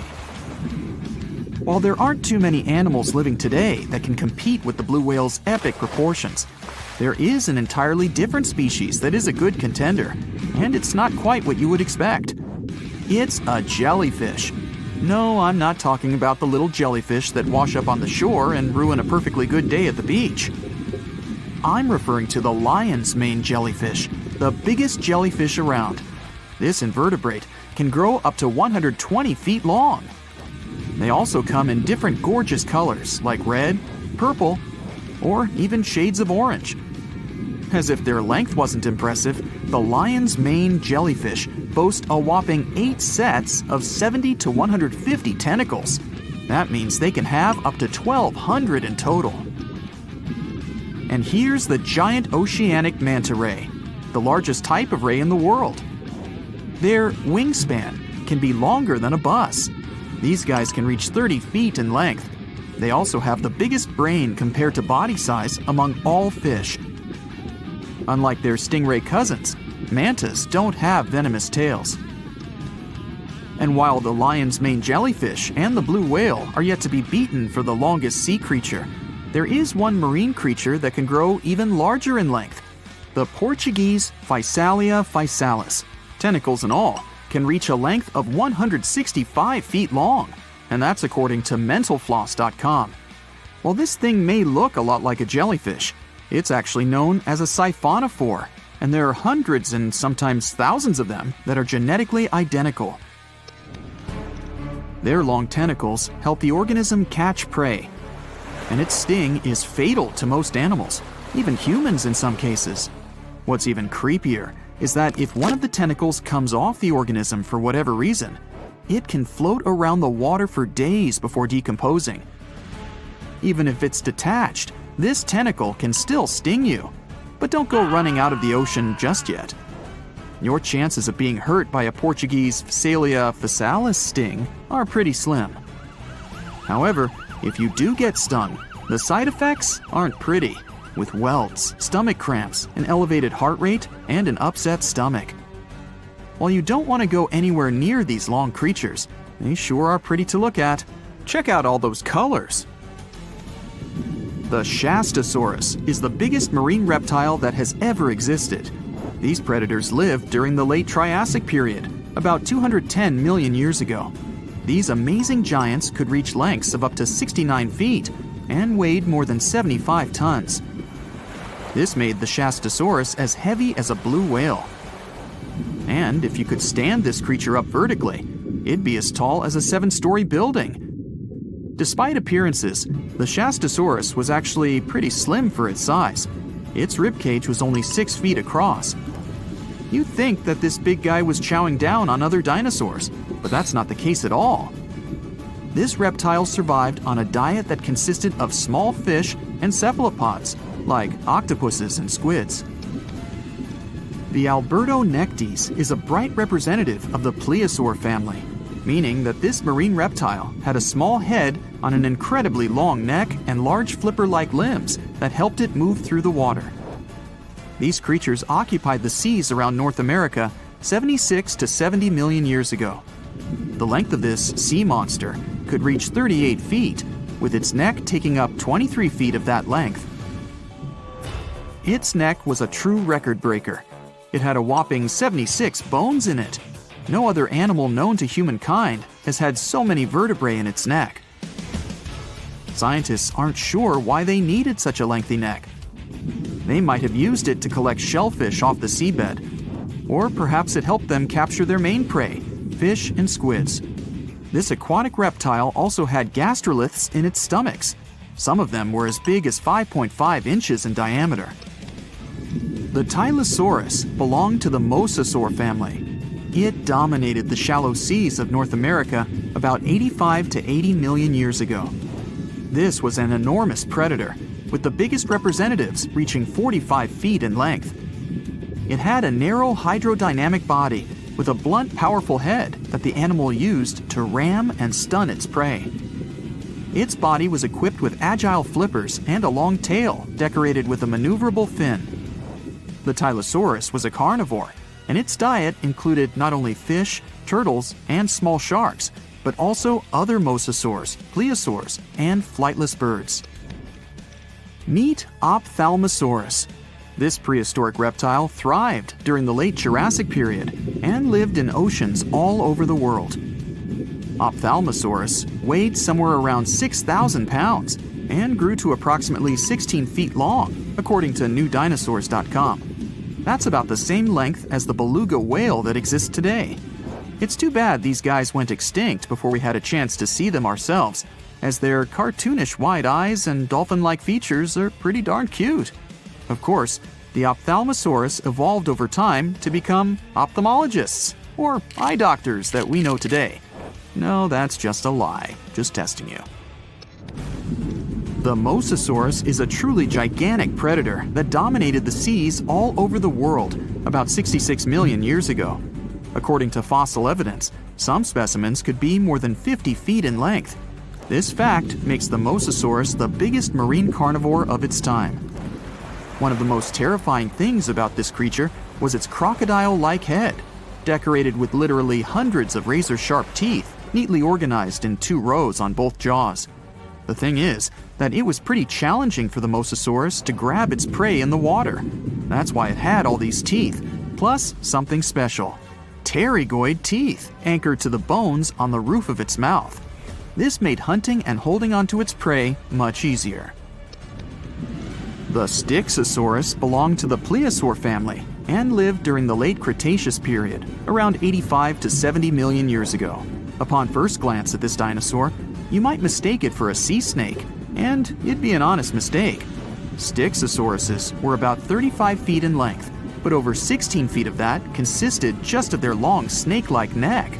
They had a comparatively small body and weighed approximately 4 tons. Their mouths were full of razor-sharp cone-shaped teeth that they used to catch fish. They didn't need to chew their prey, thanks to the 200 small stones called gastroliths in their bellies that probably aided in digestion. At the same time, some scientists believe that the Styxosaurus used these stones to sink to the ocean bottom in search of particular types of fish. Looks kinda like Nessie to me. The Heikegani crab lives off the coast of Japan and has a distinct pattern on its shell that looks like a human face. More specifically, the face of an angry samurai, hence the nickname the samurai crab. The scarlet-striped cleaning shrimp is a natural hitchhiker. It stands on the sea floor and waves its long antennae for fish and sea animals to go down and pick it up. Then it pays for the ride by cleaning the host from bacteria and plankton. Sea salps are often confused with jellyfish, although they're closer to Portuguese man-o'-war. They're very quick to mature, growing from newborns to adults in less than 48 hours. The Galapagos Islands are legendary. They've got giant tortoises, blue-footed boobies, Sally Lightfoot crabs, and red-lipped batfish. But if you've ever swum around there, you might have seen something really unexpected in the water. Iguanas, everywhere. These large marine reptiles eat the algae that grow on underwater rocks. They're strict vegetarians. I bet the fish are happy about that. A long flat tail designed for swimming helps them move around, and sharp claws keep them on the rocks for their daily sunbathing sessions. But watch them closely, they sneeze a lot. They haven't got a cold or anything, they're sneezing out salt. A special gland keeps the salt out of their nose, and they've got to get rid of it somehow. Sounds painful. What's cool is that they don't mind us in the water with them. Because the islands have been so isolated, the creatures here aren't afraid of humans. Fish can fly too. Thanks to their wing-like fins, flying fish can soar a distance of about 600 feet, almost as long as 2 football fields. They need flight to escape from predators. The skeleton shrimp could be the stuff of nightmares if it wasn't so tiny. As it is, it looks like a stick insect, but almost completely transparent. This creature looks more like a fish from a horror movie than from Earth's oceans. The sea devil anglerfish resides at a whopping depth of 3,200 feet and has no shortage of weird features: razor-sharp teeth, a misshapen body, and an unsettling stare. But perhaps the creepiest thing about the sea devil anglerfish is the way it catches its prey. It has a fishing rod-type appendage on its forehead that has a glowing light attached to the end to attract animals. Once these animals come close enough to the light, bam, they're captured by the sea devil's massive jaws. These guys are even capable of eating prey larger than they are, so their eyes aren't bigger than their stomachs. Starfish can cover their prey with their stomachs and eat it outside its body. Then, they simply bring their stomachs back inside. Well, that's handy. Their relatives, sea cucumbers, can do the same party trick, except that they leave part of their guts behind to scare their attacker. It's okay, the missing parts quickly grow back. Cockatoo squids, or glass squids, are a large genus whose members can reach quite impressive size. Yet, one thing they have in common is that their bodies are transparent, and the internal organs glow in the dark. Despite the hairy octopus looking like it's forgotten to comb its hair in the morning, it's actually its skin that's sticking in every direction. Other sea creatures have a harder time realizing where the octopus itself is this way, I guess. The hairy squat lobster lives in reefs, hiding from its enemies in crevices. If you're lucky to see it, you'll instantly notice the drastic difference between its whitish hairs and vibrant pink and violet claws. If you step on a sea urchin, you're gonna know right away. Look at those spikes. While they're not aggressive, they've got a great defense going against any creature that wants to eat them. Venomous spikes and a poisonous bite. Pick your poison, literally. They live in all the oceans of the world, so avoiding them is out of the question. They mostly hang out in shallow water, hiding in rock pools and reefs. So unmindful people step on them a lot. The long venomous spikes of the urchin look like needles. They feel like them too. They can go in quite deep, plus they release a strong toxin. So what's the cure? Remove the spikes quickly and wash with salt water. Sea turtles are constantly crying. They're not sad or anything. The weeping is only because they excrete excess salts from their body through their tears. Box jellyfish tentacles grow up to 10 feet long, and each tentacle has 5,000 stinging cells. Not bad for a creature that's mostly just water. Their venom is strong enough to paralyze anything they want to eat. Now, if you happen to get stung, it's going to hurt a lot. Its toxins contain proteins that affect the heart, skin cells, and even our nervous system. No wonder it's considered one of the most dangerous creatures on the planet. I wouldn't recommend using sunscreen, soda, coffee, or other older methods. They don't work.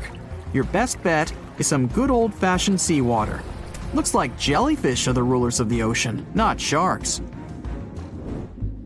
The margin sea lizard isn't an actual lizard. It's a kind of sea slug that dwells close to the water surface. It swims upside down and somersaults to get food. And let's admit, it looks very cute. When some foreign object gets into an oyster's shell, be it a grain of sand, a parasite, or garbage, the thing irritates the mollusk's inner walls. Since the animal can't spit the item out, it envelops it in thin layers that separate from the body. These pearlescent layers accumulate until they form a round pearl. In the past, people believed that pearls were the tears of mermaids. Now we know they're just some decorated debris. Dolphins have highly developed communication. They call each other by name. Each dolphin responds to a specific sound. Mostly they say, "Stop calling me Flipper." The orca is the largest of dolphin species, and they actually have different cultures. Two orcas from different social groups won't even understand each other's language. They're the only animal known to do this. I wonder if they developed any Google Translate for dolphins. The banded shrimp, or banded boxing shrimp, was really aptly named. It's got bands of color all over its body, and always stands in a boxer-like, ready-to-strike pose. The brown-lined paper bubble is another sea slug, and it definitely looks like one. It's got a special ability though. It can quickly burrow holes in the sea floor, hiding from enemies inside them. The snakefish, as the name implies, looks a lot like a snake, but it has a very distinctive feature. It can walk on its fins. Thanks to this peculiarity, it easily crawls from one waterbed to another, choosing habitats more to its liking. On the way, a snakefish can get hungry for sure, so it often munches on small birds and rodents.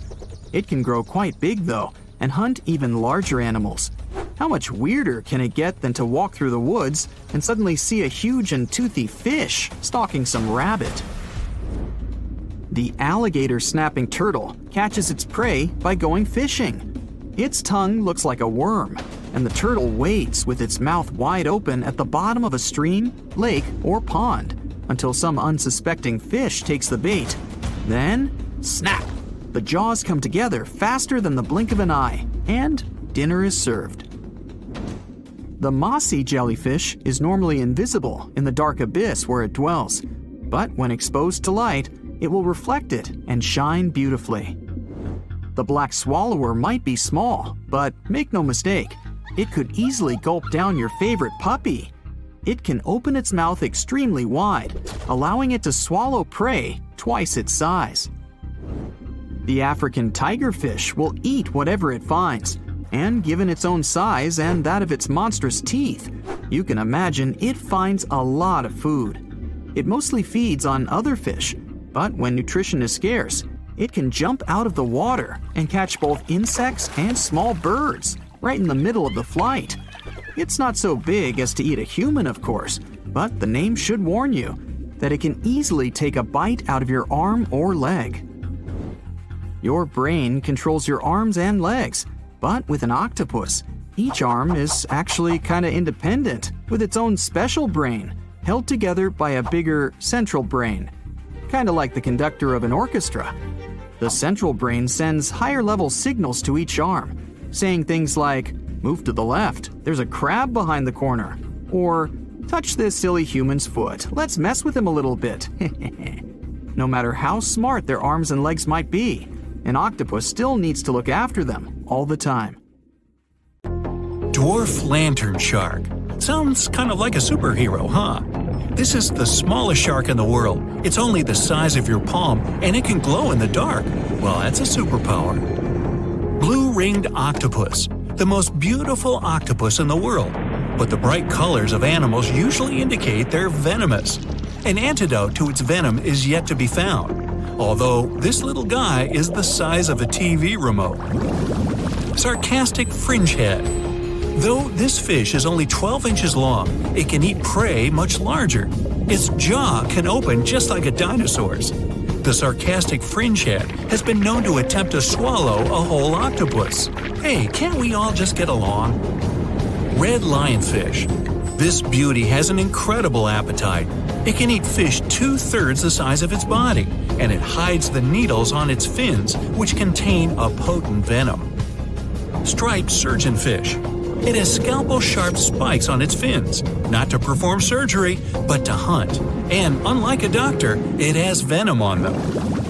Black dragonfish.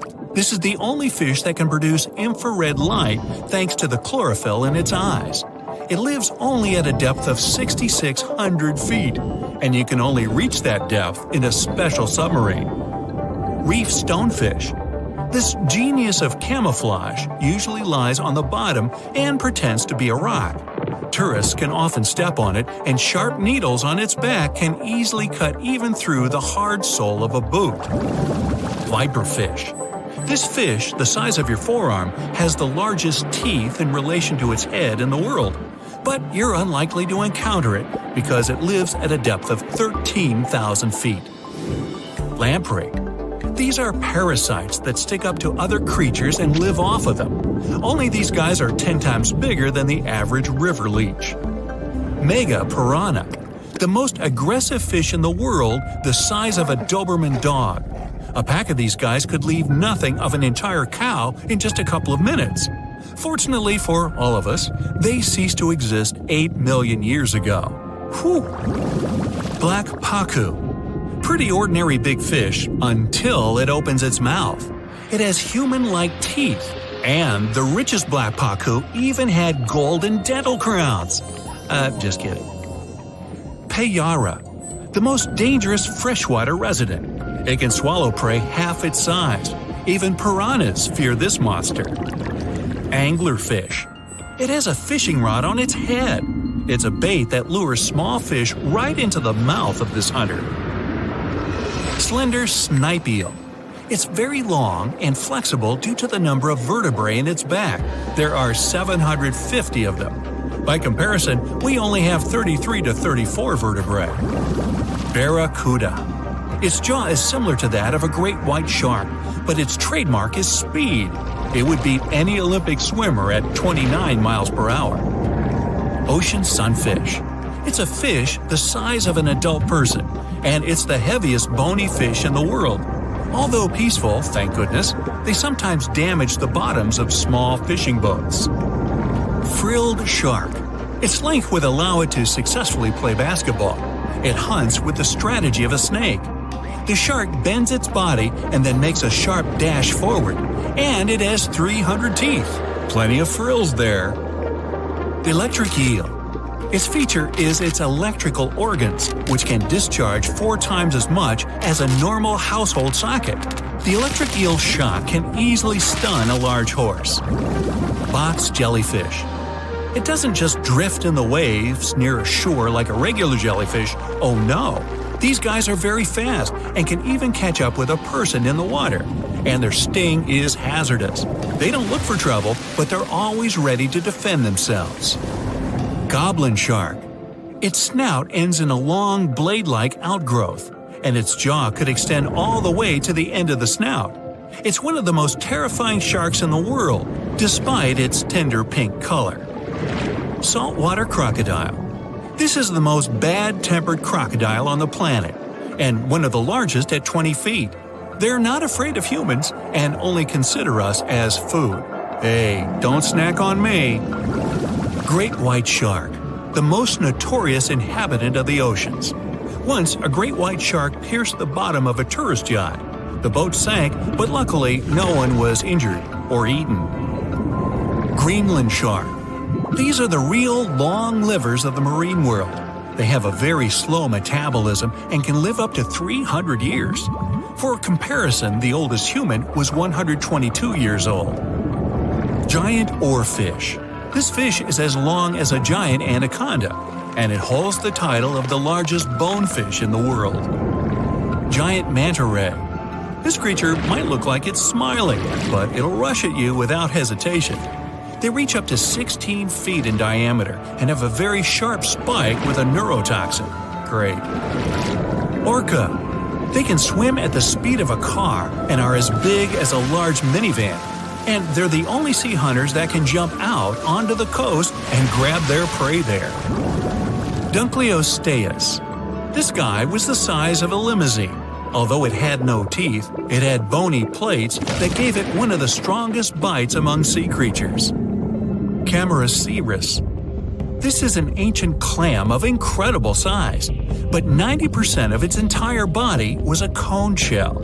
It was heavy, which prevented it from moving very fast. So most of the time, Camarasaurus lay motionless on the bottom, waiting for small fish to swim by. Kronosaurus. It was similar to a crocodile, only several times larger. The remains of one of them contained dinosaur bones, so Kronosaurus hunted not only in the sea, but also on land. Helicoprion. One of the few species to survive the Triassic extinction event. It did so thanks to its high intelligence and a powerful fighting tool, the circular saw-shaped jaw on its nose. Elasmosaurus. Its appearance resembles a giraffe, only twice as big. And these guys were real travelers. They swallowed small rocks to grind their food. 300 rocks from all over the world were found in the remains of one of them. Colossal squid. It weighs as much as 2 polar bears and is 5 times as long as a human. They're extremely rare, but still exist far out in the cold waters of our planet. Humpback whale. Like ordinary whales, they feed on plankton and small fish, using their mouth as a huge net. They use their giant tail to stun large schools of fish. Mosasaurus. Aren't you impressed that I can say these Latin names? No? Oh well. The Mosasaurus were as big as a subway car and were the kings of the seas 66 million years ago. Their jaw and skull were snake-like, and they could swallow their prey whole. Today, we can still find their relatives, the monitor lizards. They monitor where you go. Not really. Melville's Leviathan. Now this guy had the biggest teeth ever known. They were basically as big as half your hand, and their appearance resembled something between an orca and a sperm whale. Leadsichthys. They were bigger than a school bus, but they weren't hunters. Their large size prevented them from being fast, so they fed mostly on plankton. Megalodon. Ooh, the most famous ancient sea creature. They were heavier than a tank or even a small house. Some people think they're still living in the deep waters of the ocean, but this, of course, is not true. Basilosaurus. Giant ancestors of modern whales. They had large lower limbs. Perhaps it's because they used to be land creatures, but in the course of evolution, they gradually moved into the water. Cachalot. Sounds like it should have been on a baseball team. They were almost as long as a basketball court. Their brains weighed 15 pounds. That's 7 times the weight of a human brain. Sei whale. Okay, whale. Actually, it's its name, not a command. One of the best swimmers of all whales. Sei whale could go up to 31 miles per hour and dive deeper than the height of the Empire State Building. Shastasaurus. Though only bones remain of this monster, calculations say it was as long as a tennis court or as a truck and trailer. Blue whale. The largest mammal to ever live on our planet. Its heart alone weighs as much as a big motorcycle, and its veins are as wide as a big pot. And these guys can sing songs. Lion's mane jellyfish. The world's largest jellyfish. It has a hat 7 feet wide and tentacles as long as a 10-story building. Although they're not dangerous at all, people can still get tangled in their incredible tentacles like in a net. Portuguese man-o'-war. Although its head is very small, just like an ordinary jellyfish, its tentacles are as long as half a soccer field. And these things are venomous. They paralyze fish and anything caught in them, even people. So, stay away, huh? A shimmering portal closes behind your back. A smiley guide greets you. Hey, you're not the first person to travel between the worlds, but such a journey still remains something out of the ordinary. At first sight, the place is not that different from your own. The same people, the same transport, similar architecture. Then why did your friends swear it would be the trip of your life? Your travel agent told you the town you'd be visiting is at the seaside. That's why you ask your guide if you could spend some time near the ocean. He gives you a funny look, but agrees. The day's brilliant, sunny, and hot. It feels only natural to take your clothes off to get some sun. After a while, you get up to go have a swim in foamy waves. But your guide grabs your arm. His grip is unexpectedly strong, his face anxious. No, it was risky enough to come to the beach and stay so close to the water. And now you're going to take a chance with your life? Huh? That's all you can answer. There must be some misunderstanding. What's so dangerous about this beach? Rip currents? The guide suddenly calms down. Don't tell me you don't know why people from your world travel here? You shake your head, and the man starts to laugh. When he's done chuckling, he becomes serious and mutters, "Okay, I'll show you something you won't be able to forget. Ever. Let's go." You walk along the beach, keeping more than enough space between you and the water. What surprises and worries you the most is the eerie silence. The only sound you can hear is waves hitting the shore. No kids cheering, no surfers riding their boards, no fishers waiting for a good catch. Your guide slows down, and you see a small harbor.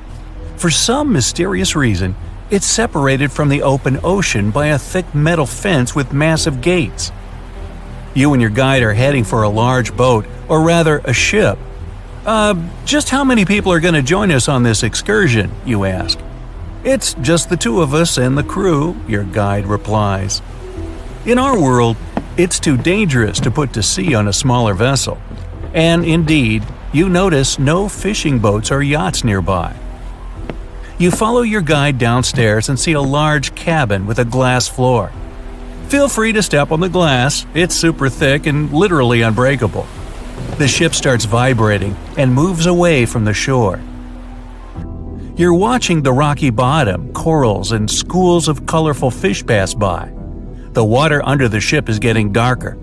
All of a sudden, your guide whispers, "Here it is." The creature is enormous, longer than a semi-trailer and almost as long as the vessel you're on. Its body shape resembles that of the modern-day monitor lizard, but longer and more streamlined. This makes the animal more fitted for swimming. Its limbs are short, with webbing between fingers.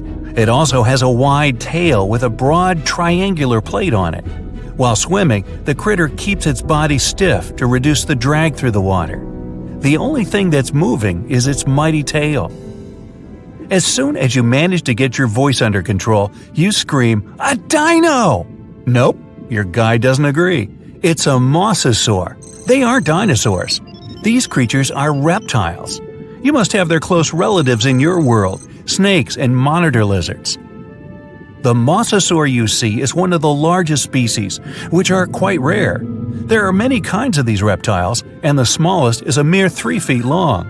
The average length is 13 feet at the most. But big specimens still occur. That's why we have to build such large, sturdy ships. Just one tail swipe from this beast, and a smaller vessel would be broken in half. The mosasaur, you still find it hard to wrap your mind around it, is swimming under your boat for some time and then swooshes up to the surface. Your guide answers the question in your eyes.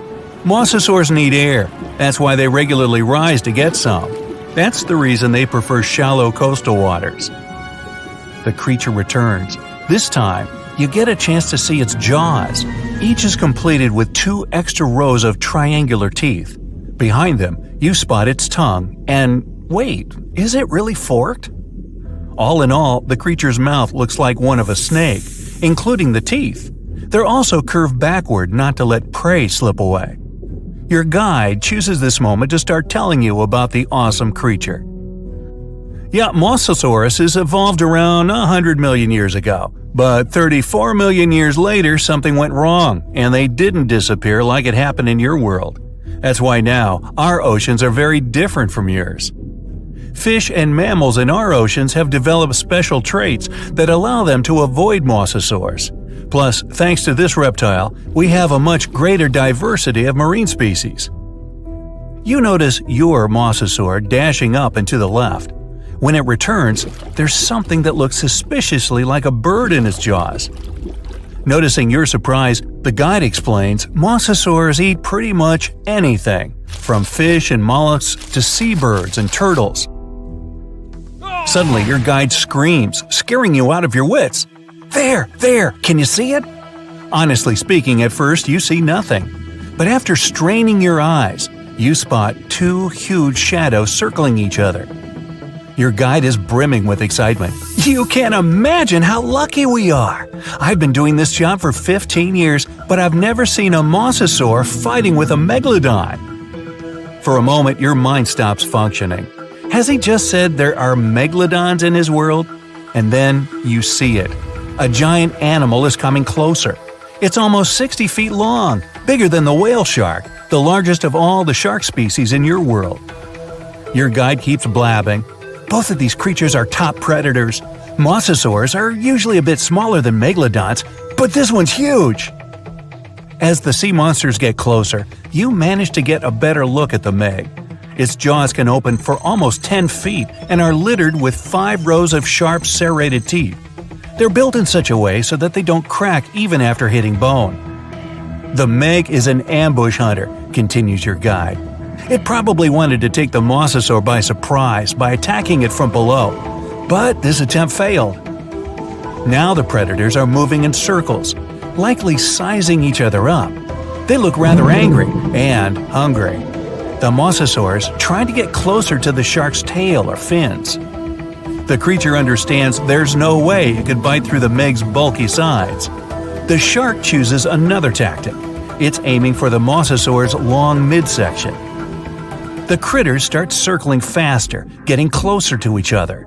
The mosasaur keeps changing its pace from slow, almost lazy movements to nervous bursts of speed once it sees the meg approaching. The shark is swimming in a steady way, watching the opponent with its piercing black eyes. You can't help but think it's pretty obvious which animal's going to be the winner. The mosasaur's jaws are suited for small prey, like fish. Its jaws wouldn't be able to open wide enough to get around the meg. Because even though both creatures are of the same length, the meg's body is much more massive. Its jaws are also more powerful, designed to deal with whales and other large marine animals. Plus, the mosasaur's body isn't efficient for high-speed swimming. It gives the shark another advantage. In a flash, the meg twists its body and rushes at the mosasaur. Its maneuver is not to let the enemy get an upper hand by striking from below. The two powerful creatures clash each other. You see the mosasaur try to maneuver out of the meg's way, but to no avail. You're clenching your fists, silently sending your support to the mosasaur, and then a sudden jerk, and you find yourself on the floor. Go, go, go! Your guide shouting at the skipper. It turns out the animals got so engrossed in their confrontation that they didn't notice the vessel and crashed into its side. Now it's crucial to get as far away from them as possible. If these huge creatures decide the ship is their common enemy, they may cooperate to attack it. Luckily for you, the beasts don't realize the thing they collided with is actually a container with food.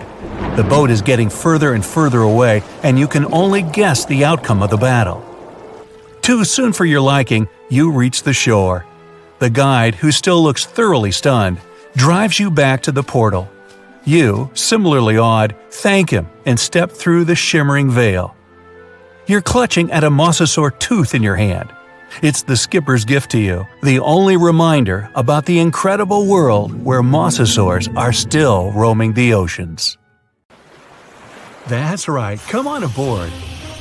Please enter the submarine slowly and make yourself comfortable. Today, we're going deep into the dark parts of the ocean for the ultimate showdown, Shastasaurid and Megalodon. Time to see how Shoni and Meg stack up against each other.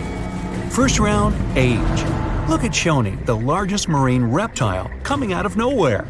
This marine reptile looks a bit tired since it traveled all night and got here all the way from the late Triassic period, about 215 million years ago. Back then, it was all dinosaurs, plus some crocodiles. Oh look, Meg got here on time too. She looks a bit more fresh and relaxed, probably because she's way younger than her contender. She started her dominance over the ocean 20 million years ago. Will she be able to stay on the throne after this duel? Meg went extinct about 2.5 million years ago, or at least we think she did. Only about 5% of the ocean has been explored, so spreading stories about an underwater giant shark is pretty easy. Who knows what's really hiding down there? Even though they're both extinct, dinosaurs like Shoni are way older. Meg's a baby compared to her. Sorry, Meg, 1 point goes to your older challenger. I bet Shoni's got some awesome stories to tell. Next round, length. Ah, good old Meg. She's the largest shark that ever lived on our planet, around 60 feet long. There aren't any full fossils of her to get a really accurate measurement. Scientists that study modern sharks can guess her length by her epic tooth size. Shoni was a little bit shorter, around 50 feet. She kinda looks like a bigger, bonier version of a dolphin. Dolphins can grow up to 13 feet long. Even the biggest dolphin, the orca, looks tiny. It's only 30 feet long. 1 point goes to Meg for being huge. And we're tied up at 1 apiece. Round 3, teeth. Meg was one of the greatest threats in the ocean with teeth similar to those of a modern white shark. Scary, symmetrical, triangular, insanely sharp, and up to 7 inches long. Meg had around 276 teeth in 5 rows. That sounds super scary, but some modern sharks have over 300 teeth. But they're not all ready for action. Some are fully grown, some are still growing up. Sharks' teeth are not that strong, so they fall out a lot, which is not that big a deal like it is for humans. They produce new teeth all the time, so they can replace the ones that get worn down. Get this, Meg probably worked her way through about 40,000 teeth over her lifetime. Shoni, unfortunately, won't be able to defend herself with teeth in this duel, because she doesn't have any. Researchers believe that younger Shonis had teeth because they needed some help getting food and fending off rivals. When they got bigger and older, they didn't need them anymore. Sorry, Shoni, this round isn't even close. Meg takes the lead 2-1. Next round, who can eat more? Scientists believe Meg ate around 2,500 pounds of food every day. Her teeth tell us she didn't exactly love the salad bar. With a mouth almost 10 feet wide, Meg had the most powerful bite of all animals on our planet. That way, she didn't have to be too picky. She could munch on bigger ocean animals like whales, giant turtles, seals, or any other marine mammal that got, too close. No wonder she weighed about 140,000 pounds. Because of her lack of teeth, Shoni preferred animals with softer bodies, like smaller fish, squids, that sort of stuff. We don't really know how much she ate every day, but with an approximate weight of around 60,000 pounds, she's heavier than 2 sperm whales or 3 elephants, but still peanuts compared to the mighty Meg. Good for you, Shoni. Keep up the good work with all that soft food. But unfortunately, Meg's eating up the points in this competition, 3-1. You don't really want to mess with someone who can eat a whole whale for breakfast. Round 5, looks. Scientists have reconstructed Meg to look like a bigger, just a little more dangerous version of a white shark. They were so similar that lots of people thought the white shark was Meg's great-great-great-grandkid. But the truth is that they're not related at all. Meg was the last member of a completely different lineage of sharks. She had a shorter nose and a flatter jaw that almost looked like it got squished somehow. Like the blue shark, she had really long pectoral fins to support her size and weight. Shoni looks like a tubby, bit quirky, and way bigger version of a dolphin. She has 4 flippers and a longer skull. And what's interesting is that she doesn't have a dorsal or sail fin. Shoni can't do any of those cool tricks and maneuvers that dolphins do. That part also probably doesn't help when she meets another hungry dinosaur. She can't dodge out of the way so easily. Still, Shoni's big enough not to have to worry about that kind of stuff. Step aside, Meg. Stop hogging the spotlight. We want to see more of this cute, funny dolphin-like creature. 1 point for Shoni. She's catching up 3-2. Round 6. Who has a cooler name? Shonosaurus means lizard from the Shoshone Mountains. Why? Because it's a lizard from the you get the picture. Cool name, huh? Megalodon, on the other hand, means large tooth. Yeah. Sorry, Meg, it's 1 point for Griffith. Wait a minute, wrong video. We're all tied up at 3-3. Round 7. Who traveled more? Just like modern sharks, Meg's skeleton isn't made of bone, it's made out of cartilage. That's the stuff your ear and nose are made out of. So, no matter how much you look for them, you're never going to find any of Meg's bones. Her only fossils are actually teeth, since they're made of dentin. In her 18 million years of existence, Meg traveled a lot. Her teeth have been found all over the globe. She even went on vacation to tropical and subtropical waters.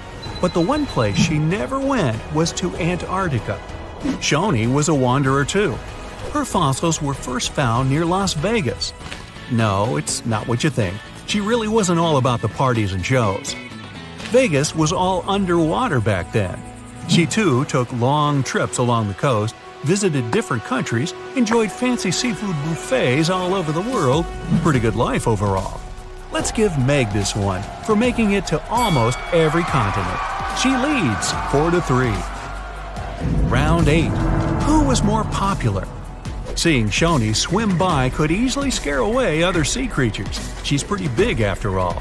But pretty soon, they'd see that this reptile wasn't that dangerous. Okay, squid, small fish, they weren't big fans. But medium-sized water creatures soon figured out they were too big for her, so they could be friends. Except for, the kraken, a colossal squid and legendary sea monster with extremely powerful tentacles. The story goes that the kraken had something to do with the disappearance of some members of Shoni's family. So let's just say they're not exactly BFFs. Meg, introvert, loner. She comes to the party and stays in the corner, not talking to anyone. And there weren't exactly a lot of animals lining up to ask her to dance. It'd probably be their last. When you're that high up in the food chain, you're never going to be too popular. Shoni makes a comeback with the popularity round, and it's all tied up at 4. Well, that means both of our contestants are going to share the... Wait, Meg looks furious. You can see her gritting her teeth, getting ready to finish this contest once and for all. Shoni smiles peacefully. She's not used to big animals going after her, so she doesn't think Meg would actually do anything crazy, as long as the submarine doesn't get too close. Okay, wait, Shoni's swimming towards Meg. They're gonna go at it. No, Shoni's telling Meg she can have the prize. Wow, crisis averted. Meg does not like to lose. Shoni, you certainly deserve the Pacifist of the Pacific trophy. Uh-oh, Meg doesn't look too happy about that. Better strap in, guys. Here we go. Now, if you step on a sea urchin, you're gonna know right away. Look at those spikes. Get the point? Ow. While they're not aggressive, they've got a great defense going against any creatures that want to eat them. Venomous spikes and a poisonous bite. Pick your poison, literally. They live in all of the oceans of the world, so avoiding them is out of the question. They mostly hang out in shallow water, hiding in rock pools and reefs, so unmindful people step on them a lot. The long venomous spikes of the urchin look like needles. Feel like them too. They can go in quite deep, plus they release a strong toxin. The cure? Remove the spikes quickly and wash with salt water.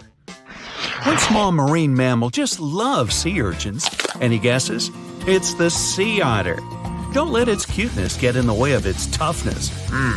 These mammals rarely leave the water, and that even includes taking naps. Holding hands with other otters keeps them from floating away from the pack. Their fur is the densest on the planet, up to 1 million hairs per square inch. Hey, we humans only have about 2,000. They're also good with tools. They can use rocks to hammer open shells. Hey, how else would you open a sea urchin? You ought to try it sometime. Stonefish aren't going to win any beauty contest unless the pageant is for Best Rock Lookalike. Their tiny, unreflective eyes and rough skin blend in perfectly with their environment. A large head, an even bigger mouth, and a home full of, Yeah, it's rocks. And just 'cause you're on the beach doesn't mean you're safe.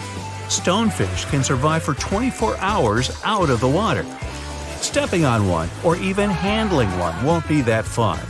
Their dorsal fin spines have extremely strong venom. It shoots out when they get stepped on, and it can lead to paralysis or even heart failure. You'll need help fast. No wonder they're one of the most dangerous creatures in the water or anywhere. Be careful when scrambling around rocky areas. They love to play hide and seek. Box jellyfish tentacles grow up to 10 feet long, and each tentacle has 5,000 stinging cells. Not bad for a creature that's mostly just water. Their venom is strong enough to paralyze anything they want to eat. Now, if you happen to get stung, it's going to hurt. A lot! Its toxins contain proteins that affect the heart, skin cells, and even our nervous system. No wonder it's considered one of the most dangerous creatures on the planet. I wouldn't recommend using sunscreen, soda, coffee, or other older methods. They don't work. Your best bet is some good old-fashioned seawater. Looks like jellyfish are the rulers of the ocean, not sharks. Hey, look around your local rock pool. You might see this sweet little octopus. It's tiny and has blue rings. Cute. But don't fall for it now. This octopus wouldn't make a good pet. When provoked, the octopus will start flashing neon blue to warn everyone to stay away. And I highly recommend you do just that. Their venom is 1,000 times more dangerous than cyanide. There's also no known antidote for it. The best thing to do? Take a quick picture and walk away. Better yet, just walk away. Now, not even the octopuses are normal down under. I'll stick with my shrimp on the barbie, mate. Do you see that large log near the ocean floor? Maybe it's part of an old ship, a treasure, gold, diamonds. Hey, I'm rich! As you get closer, you notice something. It's swimming. It's not a shark or a dolphin. It's a saltwater crocodile. Now, don't panic. If you bump into one of these reptiles in the sea, it's unlikely it'll think of you as food. Crocodiles have a special valve in their throat that stops them from drowning underwater, but that doesn't mean they can't bite.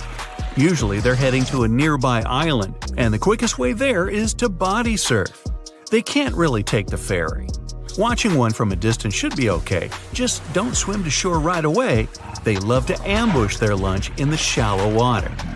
If there's one time I'd like to see a great white shark, it's when I'm diving with crocodiles. They'll gladly take a crocodile-sized nibble, given the right motivation. Going out on a boat off the coast of Mexico sounds like the perfect vacation. The sun, the blue water, the most endangered sea creature? Wait, what? The vaquita isn't dangerous, but don't expect it to stick around to say hello or sign any autographs. It's incredibly shy. This little cow, that's what the Spanish means, is one tiny sea mammal.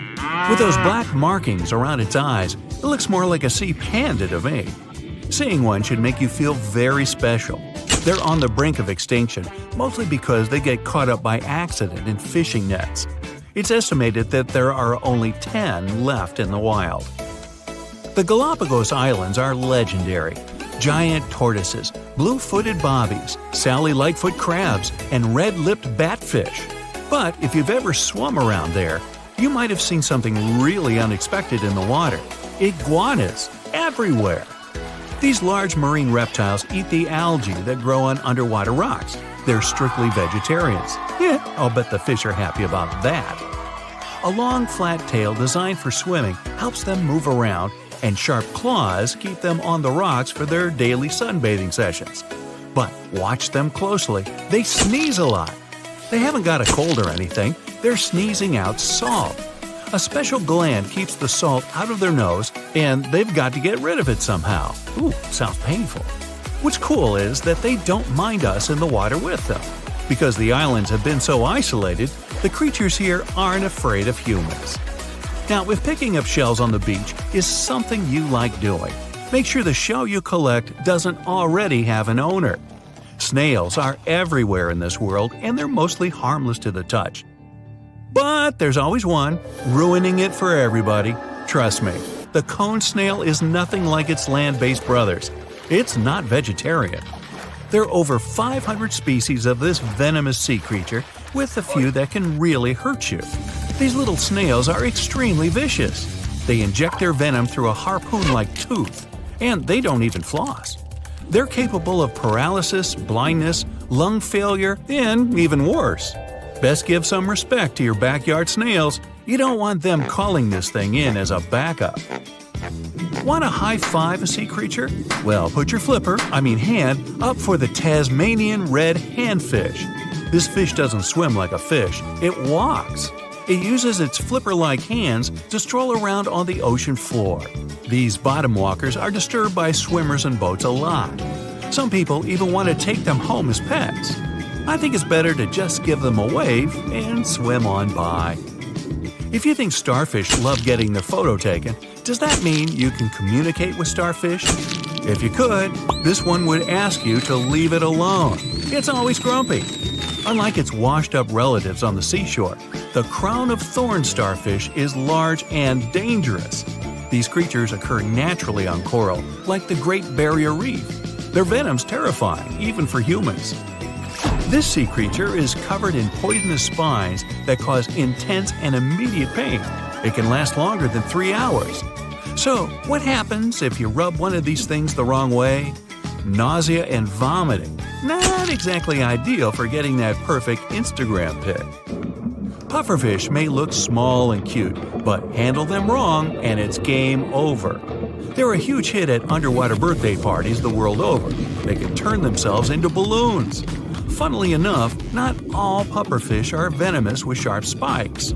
Some are smooth and adorable, but the nasty ones have a highly toxic substance inside their body, which is weird because you could pay up to $50 for it at a restaurant. You ever heard of the Japanese delicacy fugu? It's venomous pufferfish on a plate. Young chefs spend years training to prepare it, but one wrong cut and you can bet that customer won't be coming back. Ever. Sharks are the only animal immune to pufferfish toxin. Great. Another thing that makes sharks awesome. The sky is burning. The world's oceans are foaming. Thunder and lightning are shaking the air. Two of the most terrible and powerful monsters collide in a duel. A harbinger of the end of the world. Just the sight of this monster can drive anyone mad. Great and atrocious Cthulhu. And the biggest squid on the planet is fighting against it. A beast that knows no fear, because it's fear itself. The cause of 1,000 shipwrecks, the mighty and hideous Kraken. Let the most epic fight in the history of the universe begin. You're on a fishing boat, sailing in a calm ocean. The water is crystal clear, and there's no wind. The sea merges with the horizon. The land isn't visible, and you feel free. You look over the side of the boat and notice something strange in the water.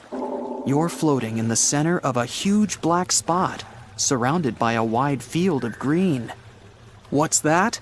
Oil spilled into the water that took on such a strange hue? Then why is it so perfectly round? Suddenly, you realize what it is, and the blood freezes in your veins. The black circle is the pupil in the center of a huge green eye. The thing that's looking right at you from the water right now is so big that your ship looks like a speck next to it. It's the Kraken. But don't worry, the monster isn't interested in a small prey like you. The Kraken has been sinking ships for centuries and never met any decent resistance. There are thousands of boats lying on the sea floor, but what's the point? The Kraken longs for a real challenge, but can't find it. The largest mammal on Earth is the blue whale, which is no more than a pet goldfish for the Kraken. Even a megalodon could easily lose to the tentacled beast in battle. Maybe look for some great monster on the bottom of the Mariana Trench? No, the pressure is too high, and there's almost nothing living there. But then, the Kraken has an idea. It goes to the most remote place on Earth, a place rarely visited and poorly explored. This place is called Point Nemo. Here, deep below the ocean surface, lies the ancient city of Relia, built long before the appearance of humans. And amidst the slumbering ruins, the huge and powerful Cthulhu is dreaming. This ancient demigod has been resting here for hundreds of millennia.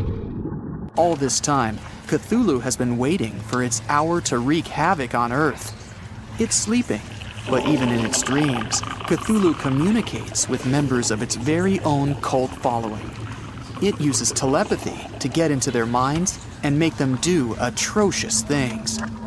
But all of a sudden, Cthulhu's slumber is interrupted. Who dares wake it so rudely? Cthulhu opens its angry red eyes, overgrown with seaweed, and sees a huge squid in front of it. The Kraken has finally found a worthy opponent. Immediately, it pounces on Cthulhu and wraps its tentacles around the monster's head. The fight begins. Cthulhu heavily pushes off from the sea floor and rushes to the surface, dragging the Kraken with it. Two giant monsters, larger than the tallest skyscrapers, emerge from the water.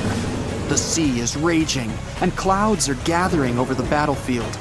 Enraged, Cthulhu strikes at the Kraken, but it doesn't seem to feel anything. Lightning flashes in the black and churning clouds. Cthulhu tries to tear the Kraken off itself, but the squid's tentacles firmly grasp the green monster. Meanwhile, you're on your way to Point Nemo to watch the battle unfold. You need to sail from the coast of Chile, and strange things are happening there right now. Hundreds of sailors are climbing on board dozens of ships. There are ordinary fishing vessels, as well as heavily armed and loaded Navy ships. And when you ask anyone where all these people are going, they all give you a dark look and answer, into eternity. The Kraken is taking the upper hand, and Cthulhu calls its followers to help. It hopes the ships will be able to help defeat the enemy, but it'll be 2 days before the first of them arrive from land. Cthulhu finally tears off the Kraken and throws it into the water. The squid attacks again, but Cthulhu grabs it by the tentacles and lifts it above its head. Lightning strikes the Kraken, but it's no more than a spark to the giant monster. At the same time, the entranced sailors stand on decks and look in the direction of the battlefield. At night, they fall asleep and see the same dream about the ancient city of Relia. In the center of it, there's a twisted chapel, and inside, Cthulhu sits on its throne, calling its followers. Day and night and day, the monsters have been fighting each other with their last strength. And at last, tiny dots gather around them. The ships have arrived. They're ready to attack the Kraken, and Cthulhu gives them a mental order. But the Kraken has its own ace up its sleeve. It hadn't been sinking ships just for fun. Very often, it saved thousands of marine creatures caught in fishing nets. And now, they and their offspring from all over the ocean come to help the Kraken. Huge octopuses, blue whales, great white sharks, electric eels. They're all attacking enemy ships. Whales are ramming the submarines, and eels are turning vehicle engines off with their electric discharges. Suddenly, the Kraken dives under the water. Did it give up? Got scared? Not likely. Cthulhu looks out into the ocean and waits for the squid to attack. The Kraken swims beneath the fighting people and fish. It starts twisting its tentacles, creating a huge whirlpool. The ships are doomed now, and Cthulhu can only rely on itself. The Kraken is a powerful creature, but it's an animal after all, while Cthulhu is incredibly intelligent, albeit malevolent. It understands that the Kraken is a sea monster and can be defeated once on land. Cthulhu's roar shakes the skies. Lightning bolts strike the ocean. The water is boiling. The ancient city of Relia is rising from the bottom of the sea. The Kraken can't escape here. It needs water. The squid fights Cthulhu with the last of its strength, but without its element, it quickly loses. Cthulhu is victorious. Now, being woken, it's going to destroy the rest of the world, as was foretold. But the fight couldn't have gone unnoticed.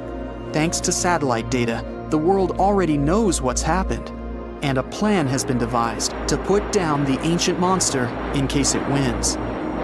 Fighter jets enter the scene and attack Cthulhu. The monster raises its arms to the sky. Clouds are gathering around it. An electric discharge sparkles in the clouds, and electricity disappears within a few hundred miles, including the electronics on board the jets. They're falling down into the water. There's no way to defeat the mythic beast.